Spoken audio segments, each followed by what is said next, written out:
Chapter 1261. 4 monarchs and 12 kings were the top forces of the dynasty. Most of them were Sergei and Barton, who had followed Dean since the beginning. There were also some who took the lead to show their loyalty to the old forces and built the top of the pyramid of the dynasty. Sergei's eyelids twitched as he heard Dean's words. He didn't expect Dean to attach so much importance to the Chilean king. He hesitated for a moment, but didn't raise any questions in the end. Sergei nodded and accepted the order.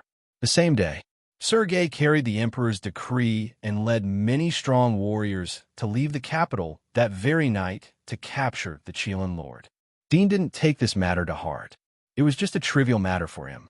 Looking at the whole world, there were probably only 3 things that could make him emotional. The first was to find a solution to the Walking Dead virus. The second was to find Aisha, and the third was to become a god. That's right. Although God Wa was born, God Wa was the only god in the world, and there were many factors that were difficult to solve in the process of her birth. In order to create a new god, the only way was to continue the experiments of the origami and the demonic bugs. However, it would still take a long time for the results to come out. Even if Dean collected the genes of God Wa for research and even used a secret method to implant it into the embryo, there was still no effect. He couldn't recreate an existence like God Wa, so even he could only be regarded as a false god. He couldn't be immortal, omniscient, and omnipotent. At night, Dean was still holding a thick stack of experimental materials to sleep. Compared to the thousands of prosperous households outside the imperial capital, the imperial palace was incomparably deserted. The next day, Sergei, Barton, and others came to report. They also brought the Chilean king. The 4 monarchs and 12 kings returned in one piece. There was no conflict. Everything went smoothly. "Your Majesty, are you looking for me?" The Chilean king looked nervous as he saluted Dean. Dean waved for Sergei and the others to leave. Only Chilean king was left in the hall. "I let go of your fire dragon country when you pledged allegiance to me. You managed it well and didn't have too much conflict with the Federation and the imperial capital. But you pledged allegiance to me on the surface but plotted a rebellion behind my back. Isn't it inappropriate?" The Chilean lord was stunned, and he said with a terrified expression, "Your Majesty, what are you saying? I'm absolutely loyal to you." "Unwavering loyalty?" Dean indifferently looked down at him. "The dynasty has been established for more than a year. During this time, did you take the initiative to come and report the matter of flaming magic insects?" The Chilean lord was stunned. He opened his mouth slightly, but no words came out. "I gave you a year of tolerance, but you didn't cherish it. Do you know your sin?" Dudian whispered. The fear on the Chilean lord's face slowly receded and faded. His expression became indifferent. He raised his head and looked at Dean, who was sitting on the throne. "Your Majesty, if you want to incriminate someone, you can always find a pretext. Now the world is at peace. If you want to get rid of me, just say it. Why do you have to find a high-sounding reason for yourself? You Earthlings are ridiculous." "Because the history of Earthlings tells us that we can save some trouble if we have a good reason," Dean indifferently said. "Since you have confessed, I will give you 2 choices. The first is to confess everything about the flaming magic insects. I have destroyed the ice magic insects on the moon. I don't believe that the flaming magic insects would be willing to give up the opportunity to become a god." "The second?" the Chilean lord indifferently said. "Die." Dean only said one word. The Chilean lord didn't seem surprised. He sighed. "If that's the case, then I can only choose the first one." There was a bit of helplessness in his voice. It seemed that he had already accepted his fate. But when his voice fell, his body suddenly disappeared. Like a phantom, he suddenly pounced in front of Dean. His whole body was burning with raging flames. It was hot like a ball of fire. Dean looked at the ferocious face that was approaching in an instant. His expression was as usual. He was also not surprised. He indifferently said, "Is this the reason why you followed them?" As he spoke, there were already hundreds and thousands of black blades erected on his body. They were thin and sharp, slashing out like a hurricane. "Explode!" the Chilean lord roared. Boom! The flames on his body suddenly shrank and collapsed. Like a blazing fireball, he suddenly exploded. The destructive aftermath swept the entire hall, melting the gold throne into golden liquid. It could be seen that the temperature reached at least 1,000 degrees Celsius in that instant. Not waiting for the explosion to subside, several black blades suddenly slashed out from the blazing explosion. The sharp blades were accompanied by dark energy.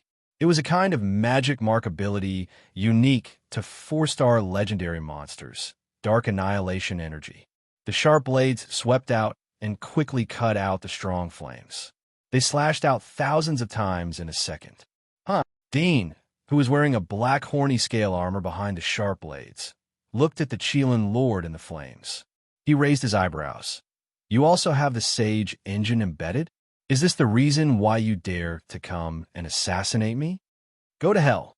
The response was the Chelan Lord's roar. His beard and hair were standing up, and his face was full of anger. However, there was a bit of horror in his eyes. He didn't expect that the move he had been brewing for a long time would be easily resolved by Dean. He once again erupted with more blazing energy, simulating the atomic movement of nuclear fusion. It was equivalent to creating a nuclear bomb. Boom! An even louder explosion rang out, shaking the entire Dharch Palace and the earth. The main hall was completely destroyed, and the dome no longer existed. Aurora, Sergei, and the other 4 kings who had just retreated outside the palace were scared by the huge movement. They quickly rushed over when they sensed the source of the battle. With their full speed, they arrived at the square outside the palace in a few seconds. They immediately saw a shocking scene. They saw a black demon with many arms and a huge, sharp blade protruding from his chest. A blazing sun was pierced into the blade. At this moment, the flames were still burning fiercely, but there were already signs of weakening. With their eyesight, they immediately saw the figure in the flames. It was the Chelan Lord who had been talking and laughing with them along the way. Bang! The Sage engine shattered. The black giant blade retracted. The Chelan Lord's body also fell to the ground. The flames quickly extinguished. Even if you use the Sage engine to obtain the power of a quasi-deity, it's a pity that you don't have the brain of a quasi-deity. Dean looked indifferent. The Chelan Lord's face was pale. When he heard Dean's words, he smiled bitterly and said, Lin Chongqing's memory is really extraordinary. We are both quasi-deities, but I'm not your opponent. Ha, but you won't get anything. Our flaming magic insects have already moved away from Earth, and all the secret documents have been burned by me. Don't even think about getting any clues. As he spoke, the weak flames on his body burned again, becoming more and more exuberant. Self-destruct? Dean glanced at him and coldly snorted. He retracted all the blades on his body, and dozens of holes appeared on his body. Suddenly, a large amount of cold air was sprayed out, quickly extinguishing the flames on his body and freezing his body. Chapter 1262. After a moment, the Chelan Lord's body was completely frozen into an ice sculpture. Dean restored his human appearance. He raised his hand and pressed on the Chelan Lord's forehead. The black tentacles were like sharp needles. They pierced into the Chelan Lord's forehead and went into his skull. Dean read through the frozen brain tissue. Sergei, Barton, and others saw that Dean was unscathed. They were relieved and slowly approached Dean. Dean closed his eyes and searched for useful information in the long memory of the Chelan Lord.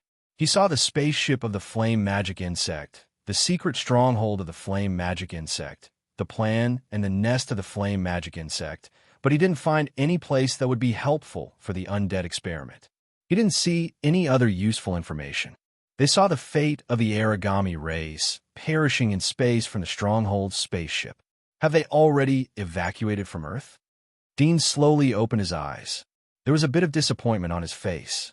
Although he got a lot of information about the flame magic insects from the memory of the Chelan Lord, it was useless for him. Ice magic insects and the origami had been suppressed and destroyed. The remaining flame magic insects weren't a threat to him. Even if the flame magic insects came out of the nest, he would have the god of Wa to resist them. He sighed, and a sharp blade protruded from his palm. With a pung sound, the frozen Chelan Lord was chopped into powder, turning into ice crystals that filled the sky. The fragments fell to the ground, and a formidable character of a generation fell just like that. Your Majesty, Sergei's eyelids twitched as he saw the Chelan Lord was obliterated. Do you need me to eliminate the rebels of the Chelan Lord? Dean raised his eyes and glanced at the people around him. He was silent and didn't speak. A few days later, Dean issued the kill order. Sergei and other kings personally went deep into the Fire Dragon province to kill the conspirators of the Chelan king. They were under the control of the flame magic insects. They couldn't distinguish whether they were humans or insects. Their minds were affected by the flame magic insects. Their strength was at the upper level of the abyss. However, none of them were spared by Sergei and other kings. A large number of remnants of the Chelan Lord's memory were found and killed one by one. A few months later, Dean was reading new research materials in the rebuilt palace. The door of the study room was pushed open. Goddess of Wa, who was wearing a green dress, came in. Mom, I heard that Sergei and Uncle Barton's hunt was blocked. Do you want me to help? Dean looked at her and chuckled. No need. Are you bored? You can leave the capital and go to other Giant Wall to play. Different Giant Wall has different cultural characteristics and fun things. Goddess Wa pouted and said, but I'm tired of these things. I can see through those gambling games at a glance, and I'm not addicted at all. As for those entertainment novels and movies, I can figure out the general narrative structure and core ideas after watching a few of them. I can even write my own. Only battles are the most interesting. There are endless changes, and different enemies will always have different novel ways. Dean touched his forehead and smiled. But fighting is also the most dangerous. Mom, didn't you say that I'm a god? There shouldn't be anything in this world that can hurt me. If you need, I can help you kill all the sea beasts. Goddess Wa smiled cunningly, showing her two small canine teeth. Dean shook his head. You can't kill all the sea beasts. You have to keep them alive. Can't kill all the sea beasts? Then why did Uncle Sergei and the others go to hunt sea beasts? Goddess of Wa was puzzled. Dean waved to her. He reached out and touched her head. What should those powerful hunters do all day if we kill all the sea beasts? They can't go home to embroider. We have to give them something to do. Goddess Wa was suddenly enlightened. She seemed to have understood and said, so you don't want me to hunt the sea beasts because you want to leave them to them. You are afraid that the earth is too harmonious and they will fight among themselves, right? I see. Good girl. Dean smiled. Goddess Wa then asked curiously, Mother, if you're worried that some people would be too bored to fight each other now that peace has been restored to the earth, why don't you find a bigger goal for them? For example, conquering the starry universe above our heads. The universe is so vast. There must be other lives other than the origami and the demonic bugs. Dean lowered his head and sighed. Conquering the starry sky is a step that we will take sooner or later. But right now we have to find a way to solve the problem of the undeads. Oh, I know. Mom wants to resurrect Miss Aisha safely on Earth. Then we will go to the starry sky with her. Is that right? Goddess of Wa laughed. Dean tapped her head. You are smart. Goddess of Wa stuck out her tongue. I'll go first if there is nothing else. If you are bored, then you can go and hunt a few sea beasts. But pay attention to protect the environment. Don't damage it too much. Dean said. Goddess of Wa's eyes lit up. I don't know how Uncle Sergei and the others will feel when they hear Mom's words. Dean chuckled and drove her away. The era of sea hunting was still hot. A large number of border cities were built in coastal areas. Every day, there were groups of adventurers coming from inland. They took giant ships and sailed to the sea to hunt monsters. Humanity's focus shifted from the land to the sea. Related news would often appear, such as a certain big shot hunting a top-tier sea monster, or a certain research institute extracting useful life essence from a sea monster, which would further contribute to the medical industry. People gradually adapted to this era. They used to curl up inside the giant wall after the disaster. They were afraid of the outside world. Now, they were sightseeing on the land. Even the unfathomable sea didn't bring fear to people. Instead, they were full of yearning for adventure. Under Dean's order, the dynasty quickly established a religion. It was the state religion to spread the faith. The Holy Church was backed by the imperial order. They further controlled the people's thoughts and made it easier to manage. As the dynasty gradually stabilized, Dean gradually let go of the power and handed it over to his parents and sister. He devoted himself to the experiment day after day. 10 years passed in the blink of an eye. Dean, who used to be 24 or 25 years old, was now a middle-aged man. Immersed in the laboratory all year round, he neglected to dress up. From a handsome young man, he had become a middle-aged man with stubble on his face. His ice-sculpted face became colder and colder, and the power accumulated between his eyebrows was thicker. The immaturity and vigor of his body had completely receded, leaving only calmness, restraint, and calmness. Chapter 1263. It was the rainy season. The sky, covered in nuclear dust, was gray and drizzling. Apart from the powerful Abyssal walkers who did not have to care about this radioactive rain, the other adventurers were all huddled in their bases or wearing special full-body protective clothing as they searched for prey in the rain. The nobles were feasting in the warm hall with fireplace. It was not suitable to go out in this season, so it was the time of the most banquets. Dean was sitting in front of the desk in a laboratory behind the palace. He was reading the information in his hand. Perhaps it was because of the long-term frown, but there were faint wrinkles between his eyebrows. The pitter-patter of rain fell outside. Occasionally, a bolt of lightning would tear through the sky. It was unknown when he had put down the documents in his hands. He sat in front of the desk, silent as usual, like a cold stone statue. 10 years had passed, but there was no progress in the experiment. They had searched every corner of the continent in the last 10 years. The surveillance network had covered every corner of the continent, but they still couldn't find Aisha's figure. It meant that there was a possibility that she would leave the continent. There was also the possibility of dying. God is omnipotent. Why can't he reverse time? Dean frowned deeply. In the past 10 years, in addition to studying the undead, he had also been studying the mystery of becoming a god. The birth of God, while was an accident, there was only the result but no method.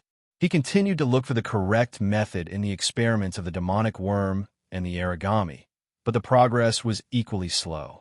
Even with the cooperation of God Wa, it was still difficult to explore the deepest secrets. Knock. Someone knocked on the door. Dean already knew who it was. He recovered from his thoughts and frowned. Come in. Aurora came in wearing a black skirt. There was a white wavy pattern on the edge of her skirt. She looked at Dean. Your Majesty, you haven't been to the Congress for a long time. Don't you want to see it? There is nothing to see. Everything is peaceful now.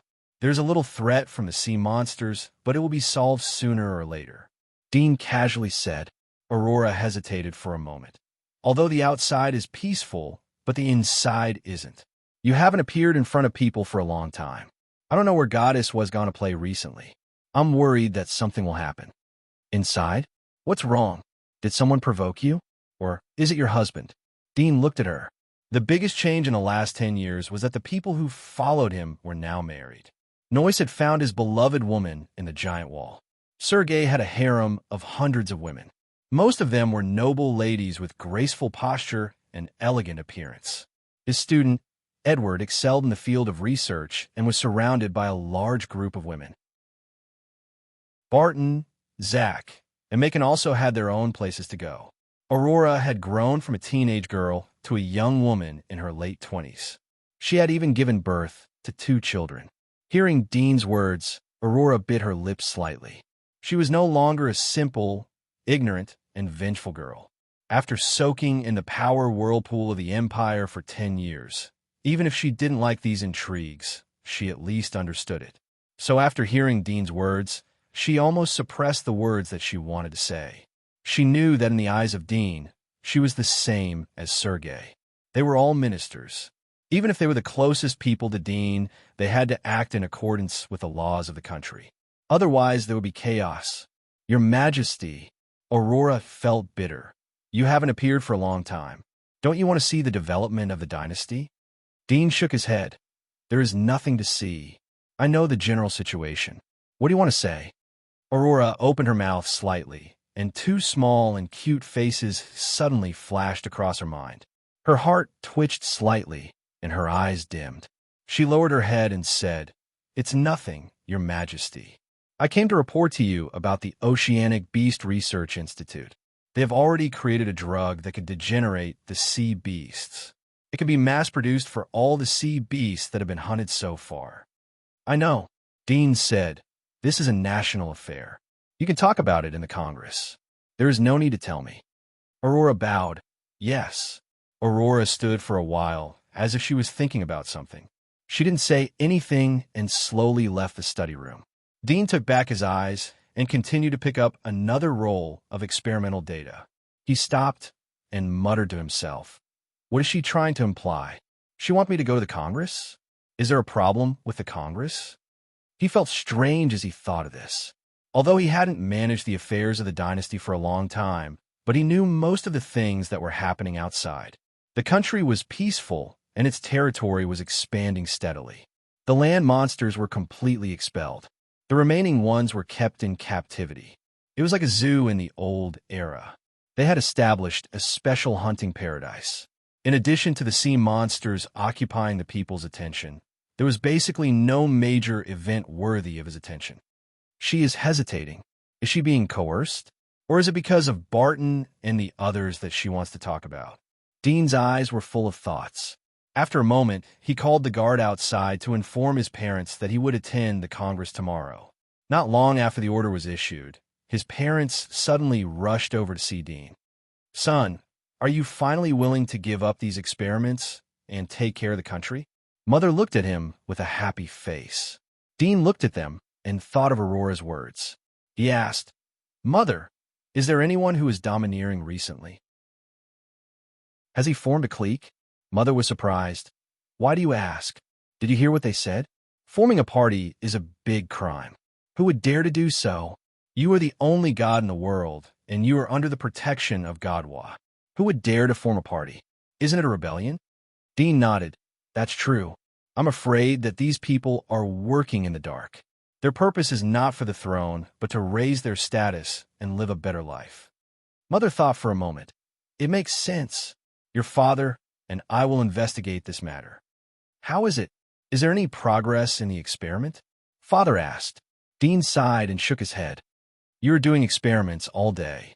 It is easy to have bottlenecks in your thinking. Tomorrow is the day of prayer. We have prepared a special altar that can eliminate part of the nuclear fallout. Do you want to go and have a look?" Father laughed. "Yes, go out and relax. You can't always be cooped up. Your sister has prepared a surprise for you." His mother immediately echoed. Dean looked at them and nodded. "All right, let's go out." Then he got up, and the family of three went out of the study and left the palace.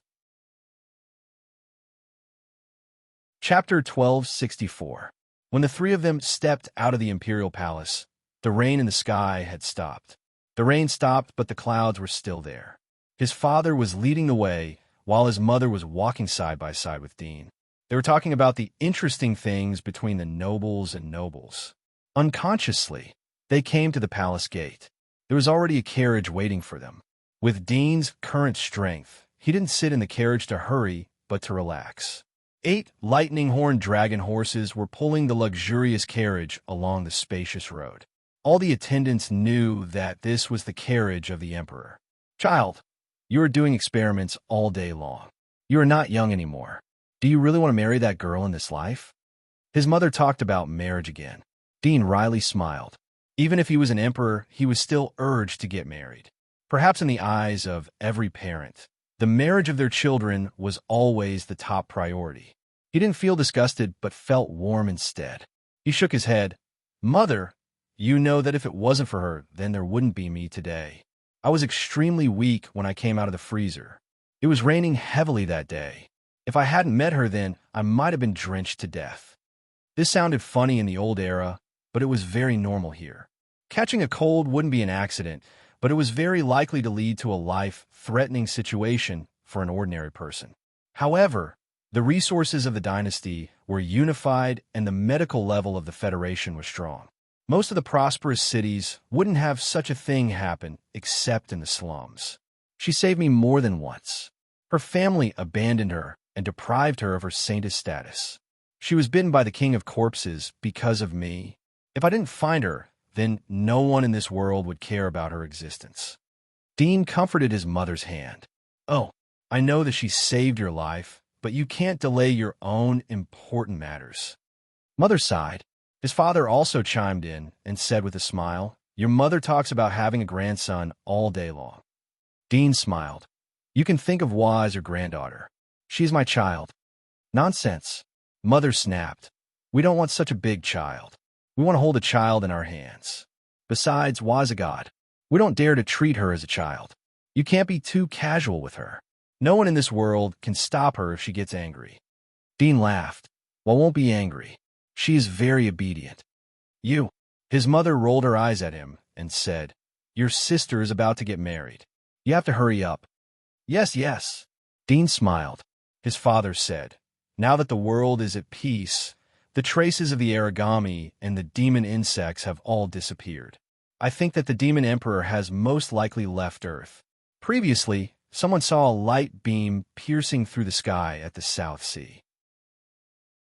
Maybe the demon emperor found a spaceship that was buried underground and left Earth. I don't know if the origami race has been completely wiped out or if they will make a comeback. Father, don't worry. According to the information I got from the origami spaceship, the number of origami clan is very small. Many of them were lost in the Doomsday War. Most of them are only remnants. I will go and destroy them when I have time in the future. Dean smiled. Origami and demonic insects must be completely wiped out. Otherwise, they will sneak into the solar system and attack the Earth from space. We will all be finished.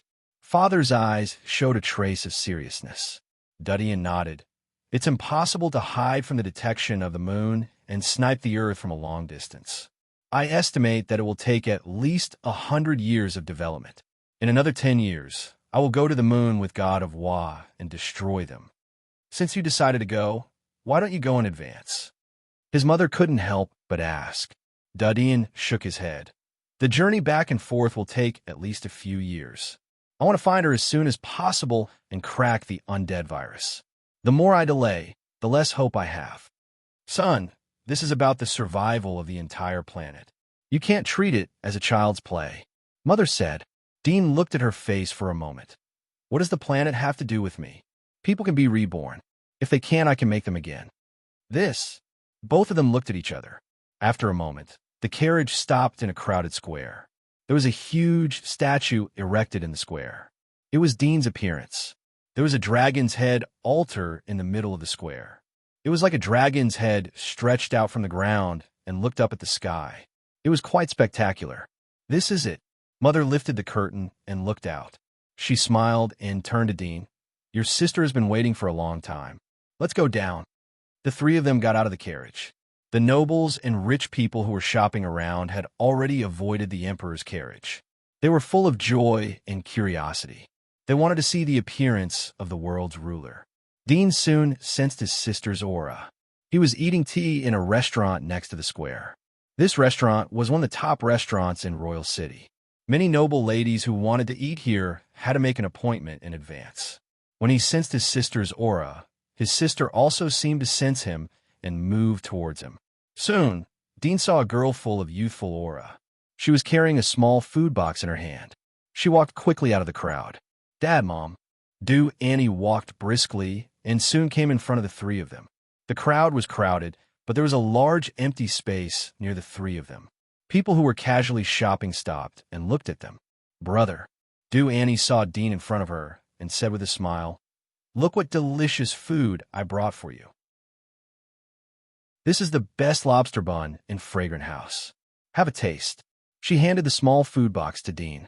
Dean smiled and opened the lid. A burst of fragrance came out.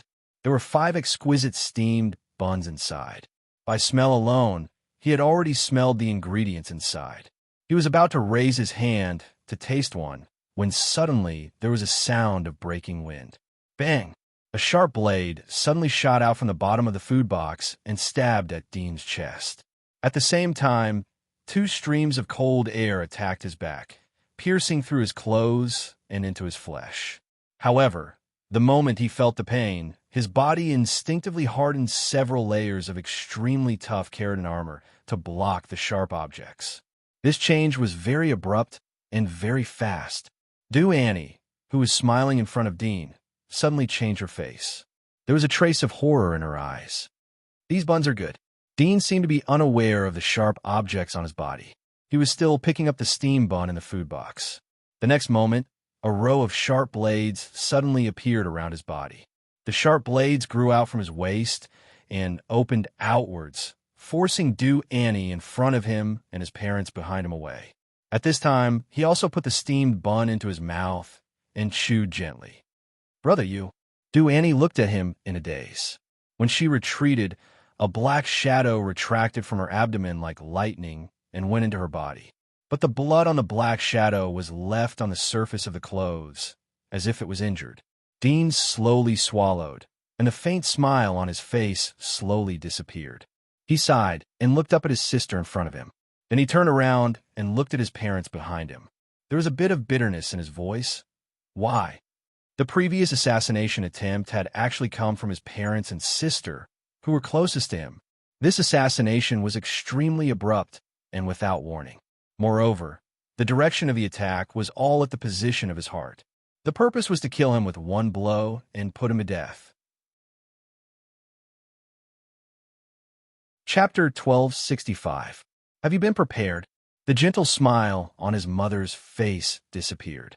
Her face became gloomy, and there was a hint of fear. His father calmly said, "I have said that he doesn't treat us as his biological parents. He is always on guard against us. Can you tell me why?" Dean looked at them and calmed down. From the assassination to the present, only a few breaths had passed.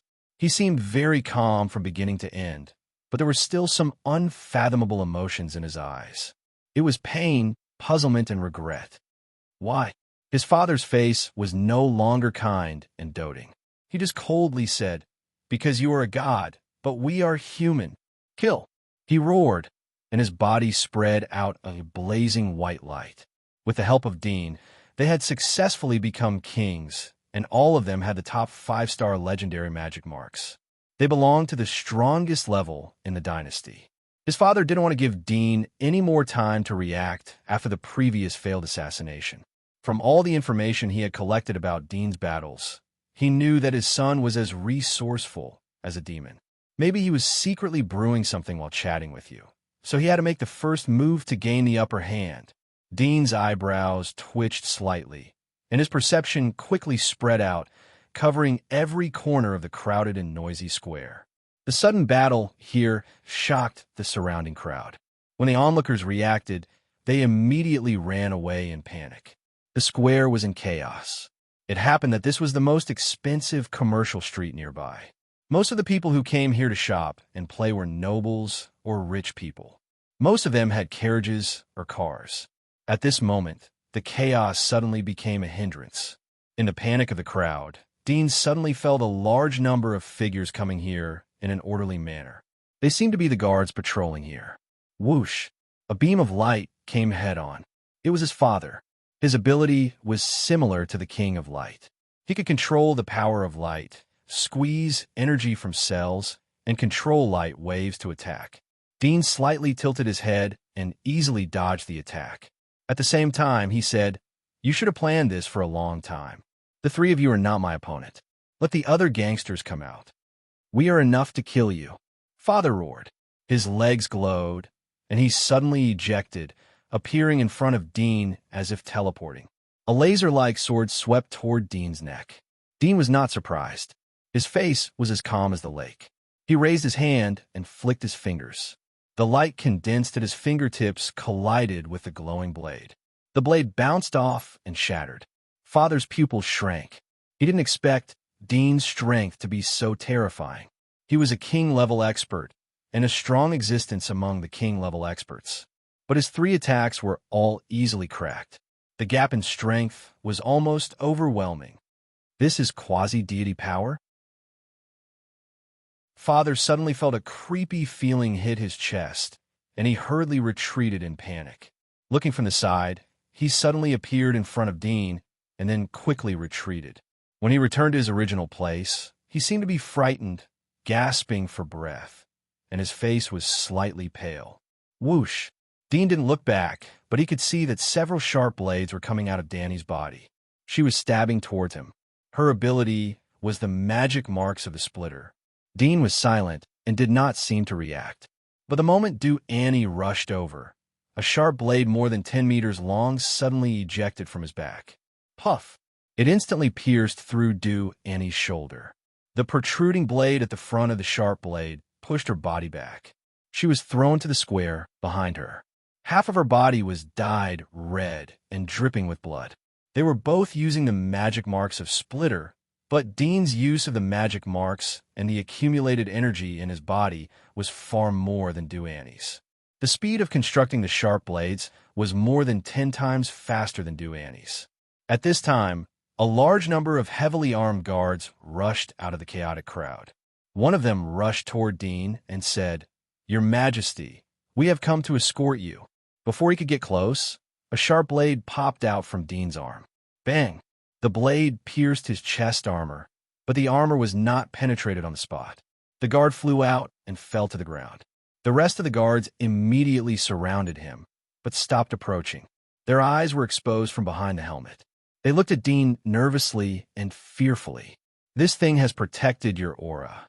If you don't deliberately sense it, then it's easy to ignore it. Is this the reason why you betrayed me?"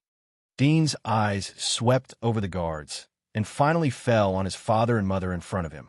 He slowly said, "You chose to attack me in the most bustling area to reduce my vigilance. You thought that there wouldn't be any danger in this bustling area. I can see that you have planned this for a long time. Why?" He asked again. "Kill." The answer was a cold word. The surrounding people dressed as guards seemed to have received an order and immediately swarmed forward. However, Dean's eyelids twitched slightly as soon as they made their moves. Although he had expected a lot of things from the assassination of his parents, he still didn't expect that these people were all king-level existences. They exposed their aura and body energy as soon as they made their moves. There were more than 100 of them. He had a general understanding of the king-level existences of the dynasty. Except for Barton, Sergei, and others, there were no more than 10 king-level existences. However, the number of king-level existences in front of him was 10 times more than he knew. It must be known that every king-level existences had destructive power that was no less than a mobile nuclear bomb. If hundreds of king-level existences attacked crazily, then the entire planet would be destroyed. It seems that you have been planning for a few years. Was it 10 years ago or 8 years ago? Dean's eyes gradually became cold. His body suddenly swelled as he was surrounded by the king-level existences. From his fingers, arms, shoulders, chest, knees, and other parts of his body, dark blades were shot out. They were dozens of meters long and were covered with dark energy. They had the destructive power to annihilate all matter. Lightning body, nothingness, gravity. Many king-level existences used their own abilities as they saw Dean take the initiative to attack. Some used their life-saving abilities. Some used their offensive abilities to attack. Some used their controlling abilities to restrict Dean's movement. And some sang treacherous songs to use their spiritual attacks to attack Dean's brain. The next moment, hundreds of blades swept out and cut the bodies of more than 20 king-level existences. These king-level existences relied on their strange defensive methods to resist Dean's blade attacks. However, the next moment they screamed as their bodies flew out.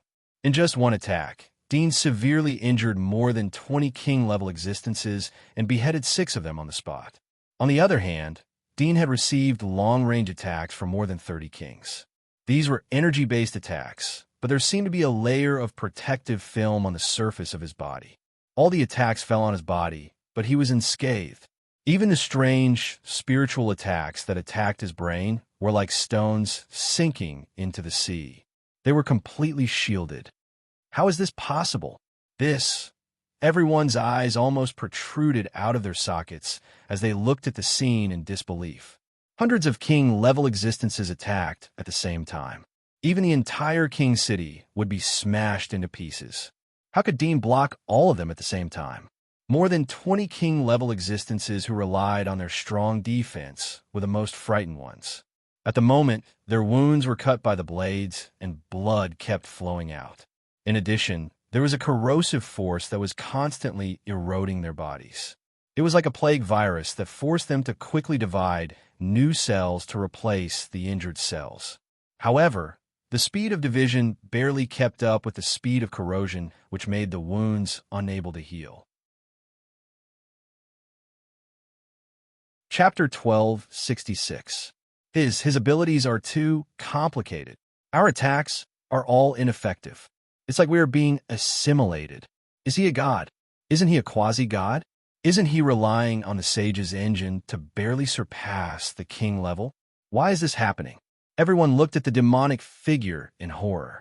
They felt that they were experiencing a nightmare. They wanted to wake up quickly, but they knew that death was the only way to free them from this nightmare. The first step of their plan was to cooperate with Dean's biological parents and sister. They would choose a place with many people to lower Dean's vigilance and wait for an opportunity to launch a sneak attack. It would be the best if they could kill him in one blow. Whether it was the environment or the person who would launch a sneak attack, it was easy to make Dean lose his guard. They estimated that the success rate of the sneak attack was as high as 70%. However, the sneak attack failed. However, they had already prepared a complete plan. The second step was for all of them to attack at the same time and kill Dean in seconds. There were more than 100 king-level experts gathered here. They knew how powerful they were, let alone hundreds of king-level experts. Even 2 or 3 king-level experts wouldn't be able to resist. According to their investigation, although Dean was strong, he was only a demigod. He was embedded in the philosopher's engine, so he could stimulate the potential of his body. However, he was only a demigod. He was far from being an omnipotent and invincible god. They were sure to kill him as long as he wasn't a monster like Godwa that couldn't be killed by Big Ivan. Moreover, they knew that Dean had a fatal weakness. It was his heart. Once the sage's engine in his heart was destroyed, he wouldn't be able to live for long. Moreover, his combat strength will be directly reduced to the king level. Hundreds of king-level experts would be enough to turn him into a meat patty. However, the second step of their plan also failed. To them, they had already made sufficient preparations, but all their efforts had been for naught. Moreover, the power exposed by Dean was much stronger than what they had imagined. In just one confrontation, 6 people were killed, more than a dozen were injured, and the rest didn't touch Dean's blade. If they had touched it, most of them would have been seriously injured or dead. This terrifying sharp blade was like an electric baton that could not be touched. Once touched, one would fall to the ground. The number of people doesn't mean anything. Dean slightly raised his eyes and indifferently glanced at the eyes behind the armor. The material of the armor was special, so his X-ray vision couldn't penetrate it. Even Sharp Blade could barely pierce through it. Otherwise, the previous attack would have killed more than 6 people.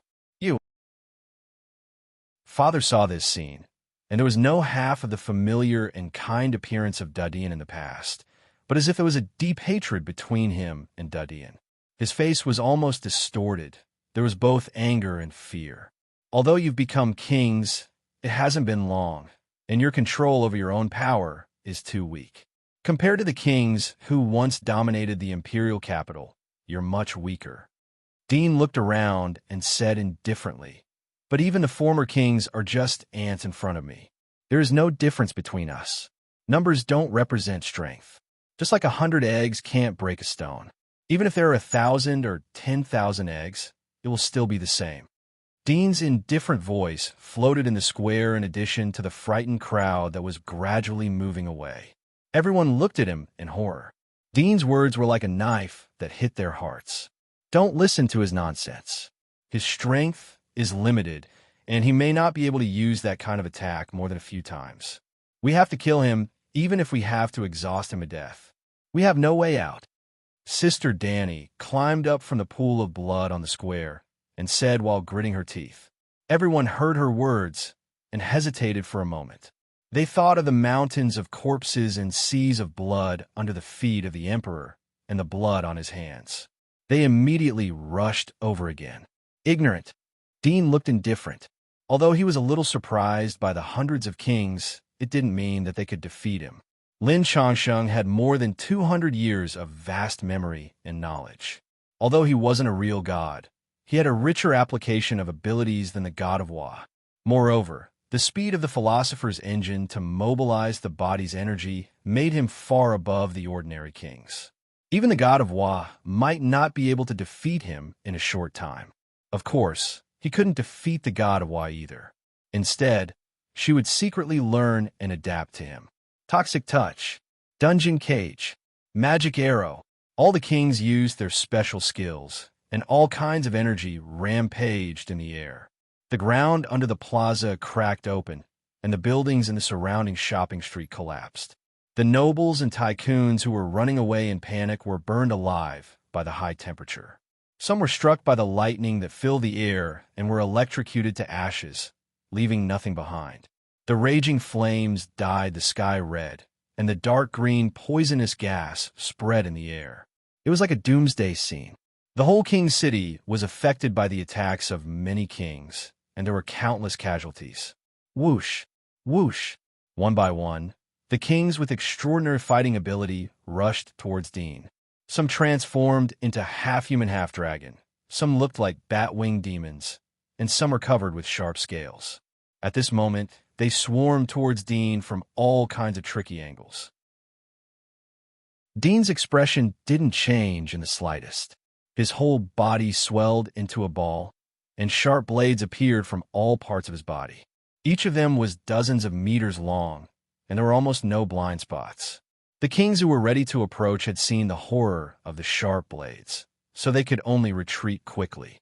At this moment, Dean was like a big hedgehog, and no one could attack him. The energy attacks that fell on Dean's body disappeared without a trace. All the energy was assimilated and absorbed into his body's energy. Whoosh! The sharp blades, all over Dean's body, suddenly became soft and fluttered like kelp. They flew out and hit more than a dozen kings who couldn't dodge in time. Some were directly cut in half, and some turned into flaming men. But after being cut by the sharp blades, they were still cut off. The wounds turned into black flames, and it looked like a big mouth of a demon was gnawing. Plop! One of the king's chest was pierced, and he fell in front of Dean. He glanced at him, and then waved the sharp blade to stab at him, ready to kill him. But at this moment, the armor on the king's head fell and rolled to the side, revealing the face inside. The sharp blade that was stabbing down stopped abruptly. Chapter 1267. Bart? Dean looked at the face behind the armor. His mind went blank for a moment. He looked up and glanced at the kings around him. There was a small hole at the front of each blade. Long white silk spread out like a spider web and stuck to the bodies of the kings. The white silk was sticky and tough. Many kings were trapped and couldn't break free. What? A sharp blade covered with annihilation dark energy reached Barton's chest. Dean's expression was blurred in the shadows. Only a low voice could be heard.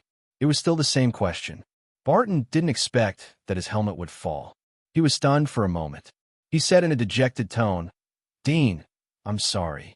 Kill me. Why did you betray me?" Dean's voice was still low, and there was no sadness or anger in it. "Did I mistreat you, or did I do something wrong to you? I brought you out from the orphanage. You said that you would repay me with your life. Now I've made you the king of millions of people. You will have monstrous power, and your name will shake the world. How many people in the world don't know you? I've never asked you to repay me. But why did you betray me?" Barton clenched his teeth and fingers. His face couldn't help but twitch. He was full of shame, pain, and sadness. "Dean, I'm sorry. I'm worse than a beast. Kill me." "Why?" Dean asked again. It was still the same 3 words. The rims of Barton's eyes were slightly red. Tears flowed down from the corners of his eyes and onto his temples. They wet his temples and fell on the broken stone floor. He suddenly covered his eyes with his arms and wept. "Why?" Dean looked up. His face was expressionless, but his eyes were bloodshot as he stared at his parents. Most of the kings were struggling in the cobweb. They didn't dare to attack alone. They could only rescue the other kings who were entangled in the cobweb. However, the material of the cobweb was extremely special, and it was constantly changing. Even the kings who had special means couldn't break free. Many of the kings were shocked and scared. They didn't expect that Dean could subdue them once again. The gap between them was so big that it made them feel fear. Why? His mother looked at him coldly, took a deep breath, and said, "You are a god, and we are only mortals. You may live forever, but we will die in the end. You were never willing to share the secret of becoming a god with us. You never planned to let us become gods, because once everyone became gods, they would be a threat to you, and you would no longer be able to stand above everyone else. So, only when you die can we live on forever." Dean's mouth twitched. "So, are you for immortality? We've known for a long time that you have the ability to learn about your past. I'm sure you've known for a long time that you're not our biological child. You're just a tool that we've created."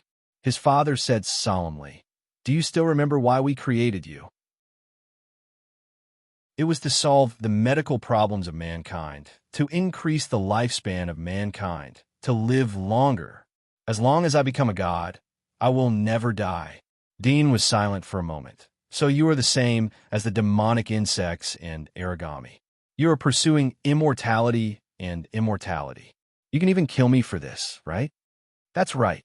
If you had shared the secret of becoming a god with us earlier, we wouldn't have treated you like this." Dean suddenly smiled and said to himself, "I resurrected you, but you want me to die. Indeed, you're not my parents, not at all. I made a mistake. That must be it." Hearing his words, his father and mother's faces changed at the same time. They were both angry and afraid. "Barton, what about you? Are you also for immortality?" Dean looked at Barton, who was in front of his feet, and smiled gently. Barton wiped his tears, looked at Dean, and gritted his teeth. "Dean, I'm sorry. If I didn't do it, my wife, my child, they would all die. Just kill me. I only ask that you let my wife and child go. They are innocent. I beg you." "Wife, child," Dean murmured, and suddenly shook his head. "I forgot that you are married and have your own family. You're no longer single. Well, they use your wife and child's life to hold you hostage, so you can help them to kill me. No matter how much I helped you, or how many times I saved you, I'm just an outsider in front of your family. Dean, I'm sorry. Without you, there wouldn't be me today. Barton clenched his fists, and his face was full of pain and regret. Dean laughed. "Using your wife and child to hold you hostage may not be able to completely persuade you. I'm afraid that you also want me to disappear, right?" Dean laughed. "There is no rule in this world that favors must be repaid. People's hearts are always so changeable. That's probably the reason why I despise life. Because life is really, really humble, so humble that it's worthless." At this point, the sharp blade hanging in front of Barton's chest suddenly pierced into Barton's heart. Suddenly, thick blood spurted out of Barton's mouth. His eyes widened. It seemed that he didn't expect that Dean would really kill him. But when he saw Dean's indifferent eyes, he seemed to have understood. He felt the vitality in his chest quickly disappear as if it was being absorbed by something. He used all his strength to beg. "I beg you, let go of my wife and child. They are really innocent." The sharp blade was pulled out, and blood spilled. Dean didn't look at him again. His eyes slowly swept over the other kings around him. He said in a cold voice, "Take off your helmets. Let me see who else is involved." The kings who broke free from the spider web looked at each other, but no one took off their helmets. If today's assassination failed, they could hide their identity and continue to live. But if they were exposed, then they would be completely finished. "Then let me see for myself." Dean's eyes slowly narrowed, and a ray of cold light flashed. His body suddenly swept out, and the sharp blades on his body danced like a group of snakes, killing the crowd. "I dodged. Why is it like this? Damn, there's something invisible." More than a dozen kings were injured, and 4 of them were killed on the spot. The rest of the kings were scared by Dean's fierce offensive, although they knew that they had the advantage in numbers. But at the moment, the huge number didn't give them the slightest sense of security. Their vision was not ordinary, and they could see that it was almost impossible to defeat Dean by relying on numbers. Some people made a prompt decision and retreated. The kings were defeated even faster and earlier than the ordinary soldiers. If it was a team of 100 soldiers, they might only think of retreating when there were only a dozen or so soldiers left. However, the kings were far smarter than the ordinary soldiers, so they understood the situation much earlier and chose to retreat even earlier. Perhaps this was why when a group of smart people gathered together, they would become a group of smart pigs. Dwani couldn't believe what she saw. She didn't expect that the kings didn't have the ability to fight against Dean. It was a complete one-sided slaughter. It was the first time that they saw Dean show extraordinary strength. The last time was when Dean killed the Chelan king.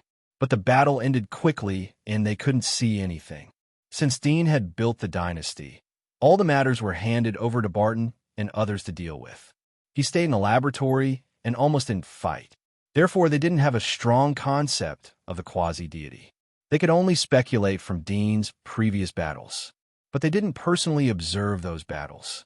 They didn't expect that the gap between a king and a quasi-deity was bigger than the gap between a hunter and the abyss. Dean's sharp blade cut off the arm of a king. His eyes narrowed as he saw the king's face. But soon he loosened his eyes. He didn't wait for the king to speak as his sharp blade flashed and cut off the king's head. He chased after the other kings like a hungry wolf, his unstoppable blades easily piercing through their bodies. Even if their bodies had been transformed into energy, they could not withstand it. The structure of his blades was not a simple cutting blade. Instead, it contained the power of annihilation, as well as other special abilities. After all, with Lin Chongqing's vast knowledge, it was as if he had obtained the abilities of all demonic beasts, or perhaps even more. Today's ending is not going to happen. It's going to happen tomorrow. Writing Pen Chinese Network. Chapter 1268. Run. We are no match for him. The information is wrong. He is a god. Many king-level warriors fled. Some tried to fight back, but their attacks didn't have any effect on Dean. Even if the attacks were effective and brought damage to Dean, the damage would be healed in an instant. Shadow ability, you are Aurora? Dean saw one of the escaping figures. She was wearing an exquisite silver armor that covered her breasts. At this moment, she used her magic mark ability and turned into a shadow. She blended into the shadows of other kings. This was a 5-star legendary ability that Aurora had selected and strengthened.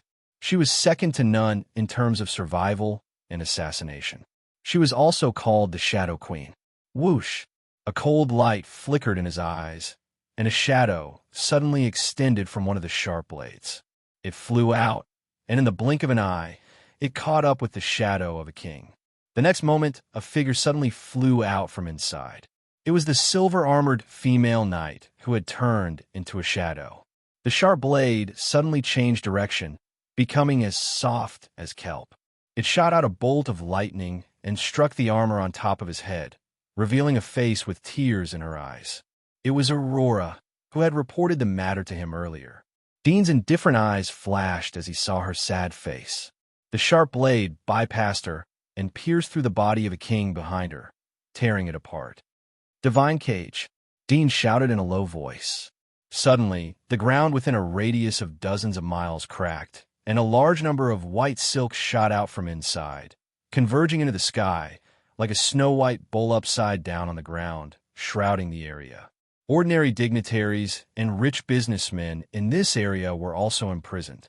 They knelt on the ground in horror and begged loudly. In the next moment, white spiderweb-like spears shot out from the inner walls of the cage, piercing down from the sky like raindrops. The indiscriminate attack turned the entire land into a purgatory. Countless civilians were instantly pierced through. The silver spiderweb-like spears had strong corrosive properties, and the bodies of those who were pierced quickly melted, turning into puddles of blood. The guards who were guarding this area were also hit by this attack. All the escaping kings were horrified. They didn't expect that the emperor's methods were so cold. It was far more cruel than they had imagined. Even the innocent people were not spared. They thought of their previous judgment and discussion. Once again, they felt the coldness of the emperor's heart and the indifference to life. It's useless. I have strengthened the divine cage. You can't break it with your abilities. Dean's indifferent eyes glanced at the kings who had escaped more than a dozen miles away. His perception locked on their figures. Many of the kings had already tried to attack the cage in the sky, but this cage was tougher than they had imagined. Regardless of whether it was physical attacks or energy-based attacks, they were all absorbed. Even if someone managed to tear a hole in the cage, there was another layer of cage outside the hole. It was a despairing scene. Some kings tried to drill into the ground to escape. However, they found that the cage was also entangled by the silver threads. The cage was a complete sphere. Is your reason the same as Barton's? Dean didn't pay attention to the panicked kings. He looked down at Aurora. Aurora's eyes were red. Your Majesty, my husband has made a big mistake. I know that he has been schemed against by others. But if you know about it, you won't let him go. So I can only help them. I'm sorry. I only hope that I can use my life to exchange for a peaceful life for them, even if it's as an ordinary civilian. I hope that you won't be angry at them. At this point, the shadow behind her suddenly surged and turned into a sharp blade, piercing her heart from behind. Blood overflowed from the corner of her mouth. Her heart had burst out with blood. Please give me a chance to avenge my sister. I have been longing for a family. My children are innocent. Your Majesty, I beg you. Aurora looked at Dean in sadness. Her eyes were full of despair as she looked at Dean's indifferent face. Dean stared at her like a statue. He stared at her like a statue. Even when he saw her eyes gradually lose focus, her aura gradually weaken, and her life gradually fade away, there was not a trace of fluctuation. She fell to the ground. Her body was completely dead. He didn't speak. Only the silver spider spear continued to shoot from the sky. However, the area within 100 meters around him wasn't affected by the attack. It seemed that the storm in the world had nothing to do with this place. Family, he muttered to himself. You, don't tell me you'll only stop after you kill everyone here. A voice full of resentment and anger echoed from behind. The next moment, Annie's arms turned into scarlet sharp blades as she rushed towards Dean's back. Dean didn't turn around as if he didn't hear her. When Annie was less than 10 meters away from his back, a sharp blade that was as sharp as a sickle suddenly shot out from his back. With a puff, it pierced through Annie's chest and stabbed her in the air. You! Annie looked at him in a daze. The next moment, the strange energy attack from the sharp blade invaded her body. Her internal organs were torn. The pain made her beautiful face twist. Immortality, is it really that important? A face slowly emerged from Dean's back, quietly looking at the struggling girl in front of him. Annie writhed in pain, trying to break free from the blade, but there seemed to be a suction force inside the blade that kept her body firmly attached to it. As she struggled, she screamed in pain. You're a monster! You brought us back to life just to satisfy your inner desires. Sooner or later, you'll kill us too. Sister, you love me the most from childhood to adulthood. Why are you doing this? Dean looked at her and asked faintly. Annie seemed to be burned by flames. Her whole body turned into hideous and ugly limbs, slapping and twisting on the sharp blade. She screamed, Monster, go to hell! Dean was silent for a moment. The next moment, Annie, who was struggling on the sharp blade, suddenly froze. Then she burst into countless pieces of flesh and splashed everywhere. Sister won't hurt me at all. You are a failure. Dean indifferently glanced at the pieces of flesh on the ground. Then his eyes fell on his parents, who were trembling in fear. You're also whoosh. His body suddenly flew out, and the sharp blade danced in the air. Run. The father roared, and his whole body turned into light, shooting into the distance like a laser. But Dean ejected several sharp blades from his body, and they were even faster than the father. In the blink of an eye, they caught up with the father, pierced his body, and nailed him to the ground. Failure! Failure! Dean whispered like a devil.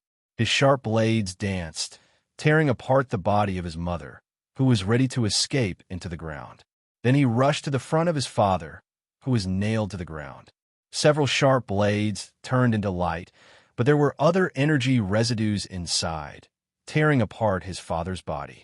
After killing them, Dean looked up at the king who was fleeing in panic in the distance and rushed over again. The killing continued in the cage. One king after another screamed. Some were completely desperate. Seeing Dean rushing over, they directly knelt down and begged for mercy. But they were not spared and were directly obliterated. 10 minutes later, Dean stood in front of the last king. The king was kneeling on the ground, shivering. His face was full of tears. The armor on his head fell to the ground. He didn't know the face of a stranger. Dean was bathed in blood. Every sharp blade was dyed red with blood. The strong smell of blood gushed out, making the king almost suffocate. He desperately kowtowed and begged in a sobbing voice, "Your Majesty, I beg you. I'll do anything you want me to do. Please don't kill me. I beg you. Isn't it better to rely on my parents than to submit to me? Don't tell me that hundreds of kings have been caught by them." Dean slowly opened his mouth. This was the first time he spoke since the start of the massacre. The king on the ground knocked his head on the ground, his face almost touching the sand, and said in a trembling voice, "Your Majesty, they forced us. We were secretly trained by them. If we didn't listen to them, we would be punished by them. And, Your Majesty, you are a god. We can't understand you. You can resurrect the dead. Our lives to you are as insignificant as dust. We also had no choice. Is that so?" Dean said silently. Puff! A sharp blade fell and cut off the king's body. He was killed on the spot. The bloody wind blew gently and lingered around him. Within dozens of miles of the divine cage, no one was left alive, no matter if it was a king or a commoner. The buildings here were also destroyed. It was like a purgatory battlefield.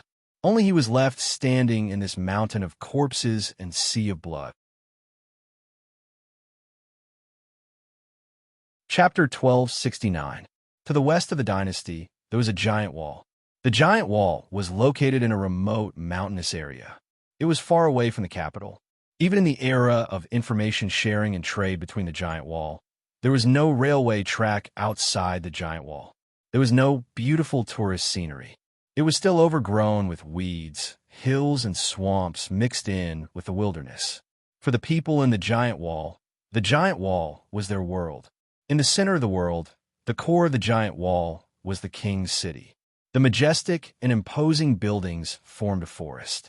In the center of these buildings was the most magnificent and towering palace. In the back garden of the palace, the garden was full of fresh flowers. One of them was a piece of sand. 2, 3, or 4-year-old children were lying on the sand. They were piling up sand to build a bunker. They were having a great time playing with the sand. Not far away from him stood a middle-aged man with an imposing appearance. He stood tall and straight with his hands clasped behind his back. He had a head of extremely pure blonde hair and was dressed in a black, form-fitting long suit that resembled a tuxedo. There were a few silver chain decorations embedded on it, making him look slightly noble. He quietly looked forward, gazing at the end of the horizon. The weather over the giant wall was clear. The sky was blue. However, at the end of the sky, there was a gray haze. It seemed that a rainstorm was sweeping. He silently stared at the sky and gradually lost in thought. No one knew what he was thinking. Lord of the Wall. A soft shout came from the back garden. It was a well-proportioned young man. His face was a little pale, and he looked a little panicked. He hurried to the middle-aged man's side and said, "Something has happened. Something big has happened." The middle-aged man awoke from his empty thoughts and slowly turned around. His expression was calm and without any ripples.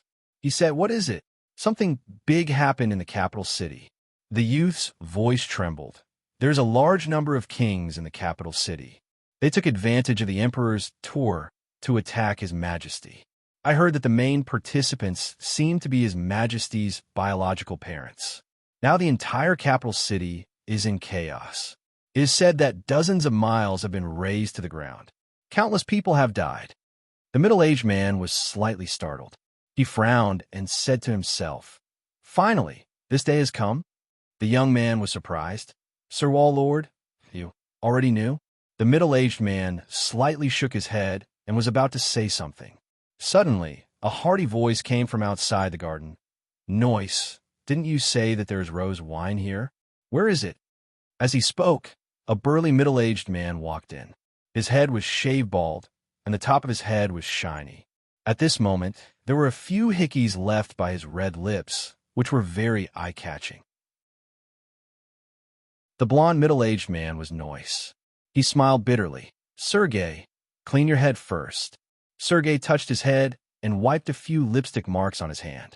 He didn't care. It's just a woman's love. What's there to be unclean about? Take out your rose wine and share it. Noise gestured to the young man next to him to leave. Then he sat down in front of a tea table in the garden. The tea table here was black and white in European style. It was usually used by the ladies to have afternoon tea in the garden. He casually poured a cup of tea on the table and said, "You're not in the mood to drink wine. Have some tea to calm yourself first." Sergei was stunned. Calm myself? What happened? Don't lie to me. Someone tried to assassinate His Majesty. Noise's voice was flat, but the words were shocking. Sergei's eyes widened. Assassinate His Majesty? You're wrong, right? Assassinate which majesty? Our young master. Noise lightly said, apart from him, who else is His Majesty? Sergei was stunned for a moment. Then he laughed. I thought it was a big deal. How can this be regarded as a big deal? Which idiot must be tired of living to actually try to assassinate him? Isn't this the same as trying to light a lantern in the toilet? Noise rolled his eyes. The people who assassinated him are his biological parents. They're the ones who are now acting as the state's minister and his sister. If I'm not mistaken, Barton and Macon are also involved. Aurora and his student Edward are also involved. Sergei was stunned. After a while, he said, Is there something wrong with your brain? Why are you talking nonsense? Why would his biological parents try to assassinate him? Barton and Macon were also drinking with them a few days ago. We are the first people to follow His Majesty. It's impossible for us to betray him. Why would we participate in it? Furthermore, don't they know how powerful His Majesty is? With just these few people, His Majesty could probably kill them with one slap. Noise shook his head. My information is a bit late. You are the leader of the Imperial Army. You can access the intelligence network of the dynasty. You should be able to find out the whole story from there. Sergei was startled for a moment. He immediately rolled up his sleeves and quickly entered a password into the watch on his wrist. After a moment, his face suddenly changed. He jumped up from his chair. His body slightly trembled. His head was covered with cold sweat. His face was full of disbelief. How is it? Noise frowned as he saw Sergei's reaction. Sergei stood there for a long time before he slowly sat down. You're right, the capital is in chaos. There was an assassination attempt, and it was led by His Majesty's biological parents. Barton, Macon, Aurora, Edward, and several others were involved. There were hundreds of kings on the scene, but all of them are dead. Noise's eyelids twitched.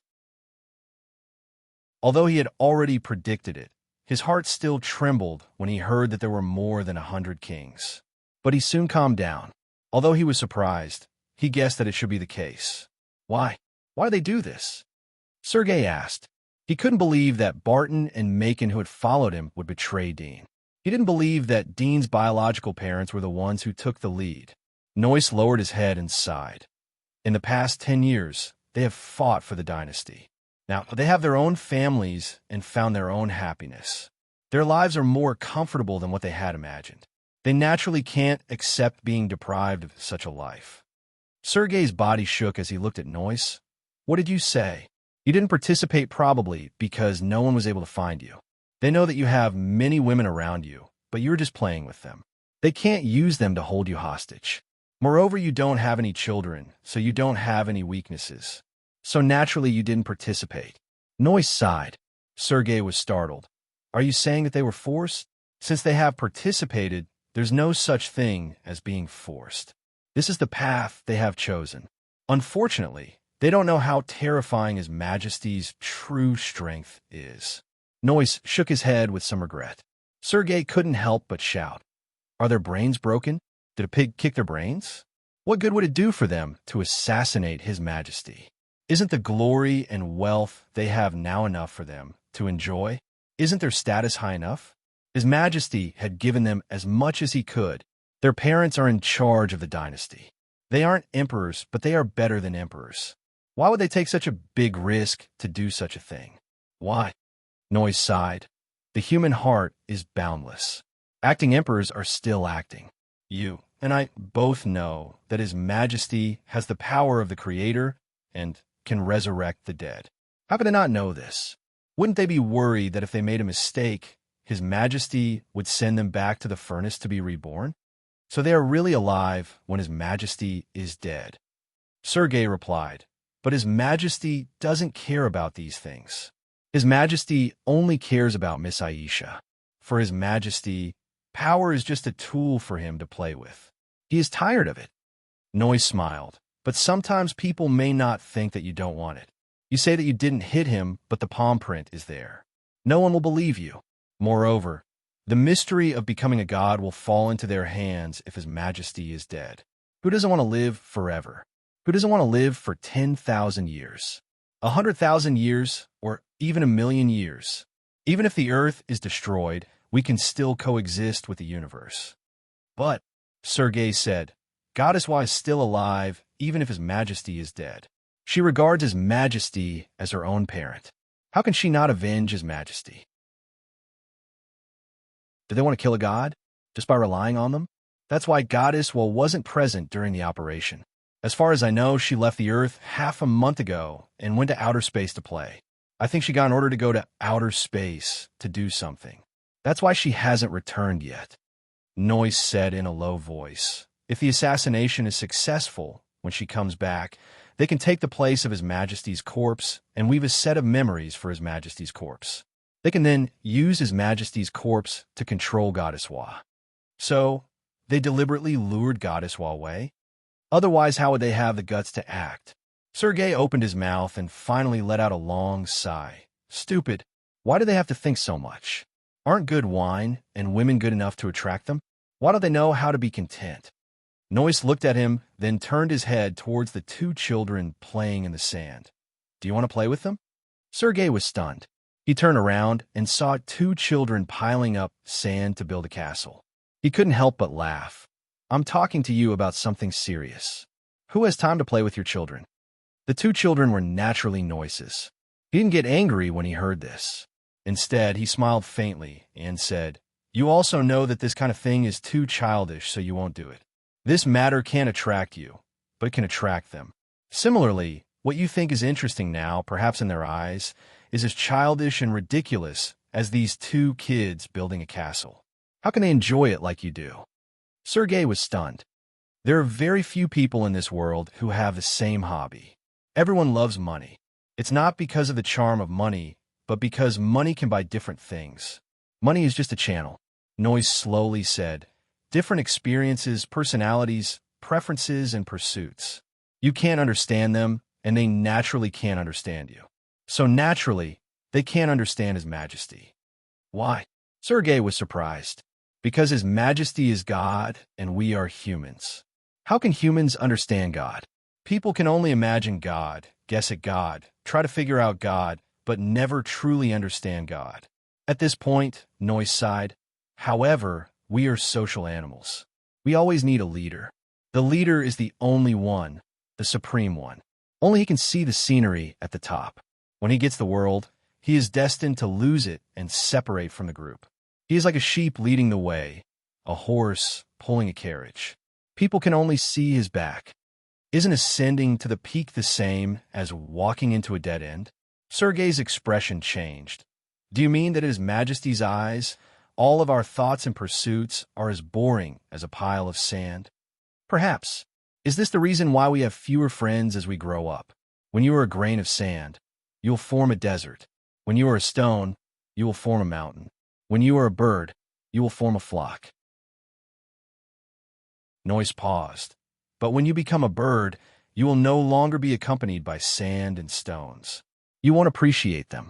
They won't understand you. They won't understand that you were once a grain of sand or a stone. They will only think that you were born a bird because you don't have the same characteristics as them. If you don't meet a flock of birds, you will only be a lonely bird. If you don't meet other stones, you will only be a lonely rock in the desert. Sergei was silent. He wasn't stupid. He already understood. He looked at the tea in the cup in front of him. The tea leaves were swirling as if it was his fate. He asked, "You seem to have known that all of this would happen?" Noyce shook his head. "I just had a hunch. I didn't think that it would really happen. Even if the tiger is docile and protects the dog will be afraid and bark at it." Sergei was silent for a moment. Then he sighed and said, "You're right, but it's a pity. The world is at peace now, but the capital was destroyed. More than 100 monarchs died. What a huge force it was, but self-destructed." Noyce shook his head. "The sand castle can be rebuilt. The chessboard can be rearranged. Even if we don't start a new game, we can restore it. The only thing that worries about the chessboard is not the player but the pieces. The one that worries about the castle is not the child but the sand. His Majesty is the one that is playing chess. He is the child that builds the castle." Sergei was startled as he thought of Dean's ability. He understood Noyce's feelings.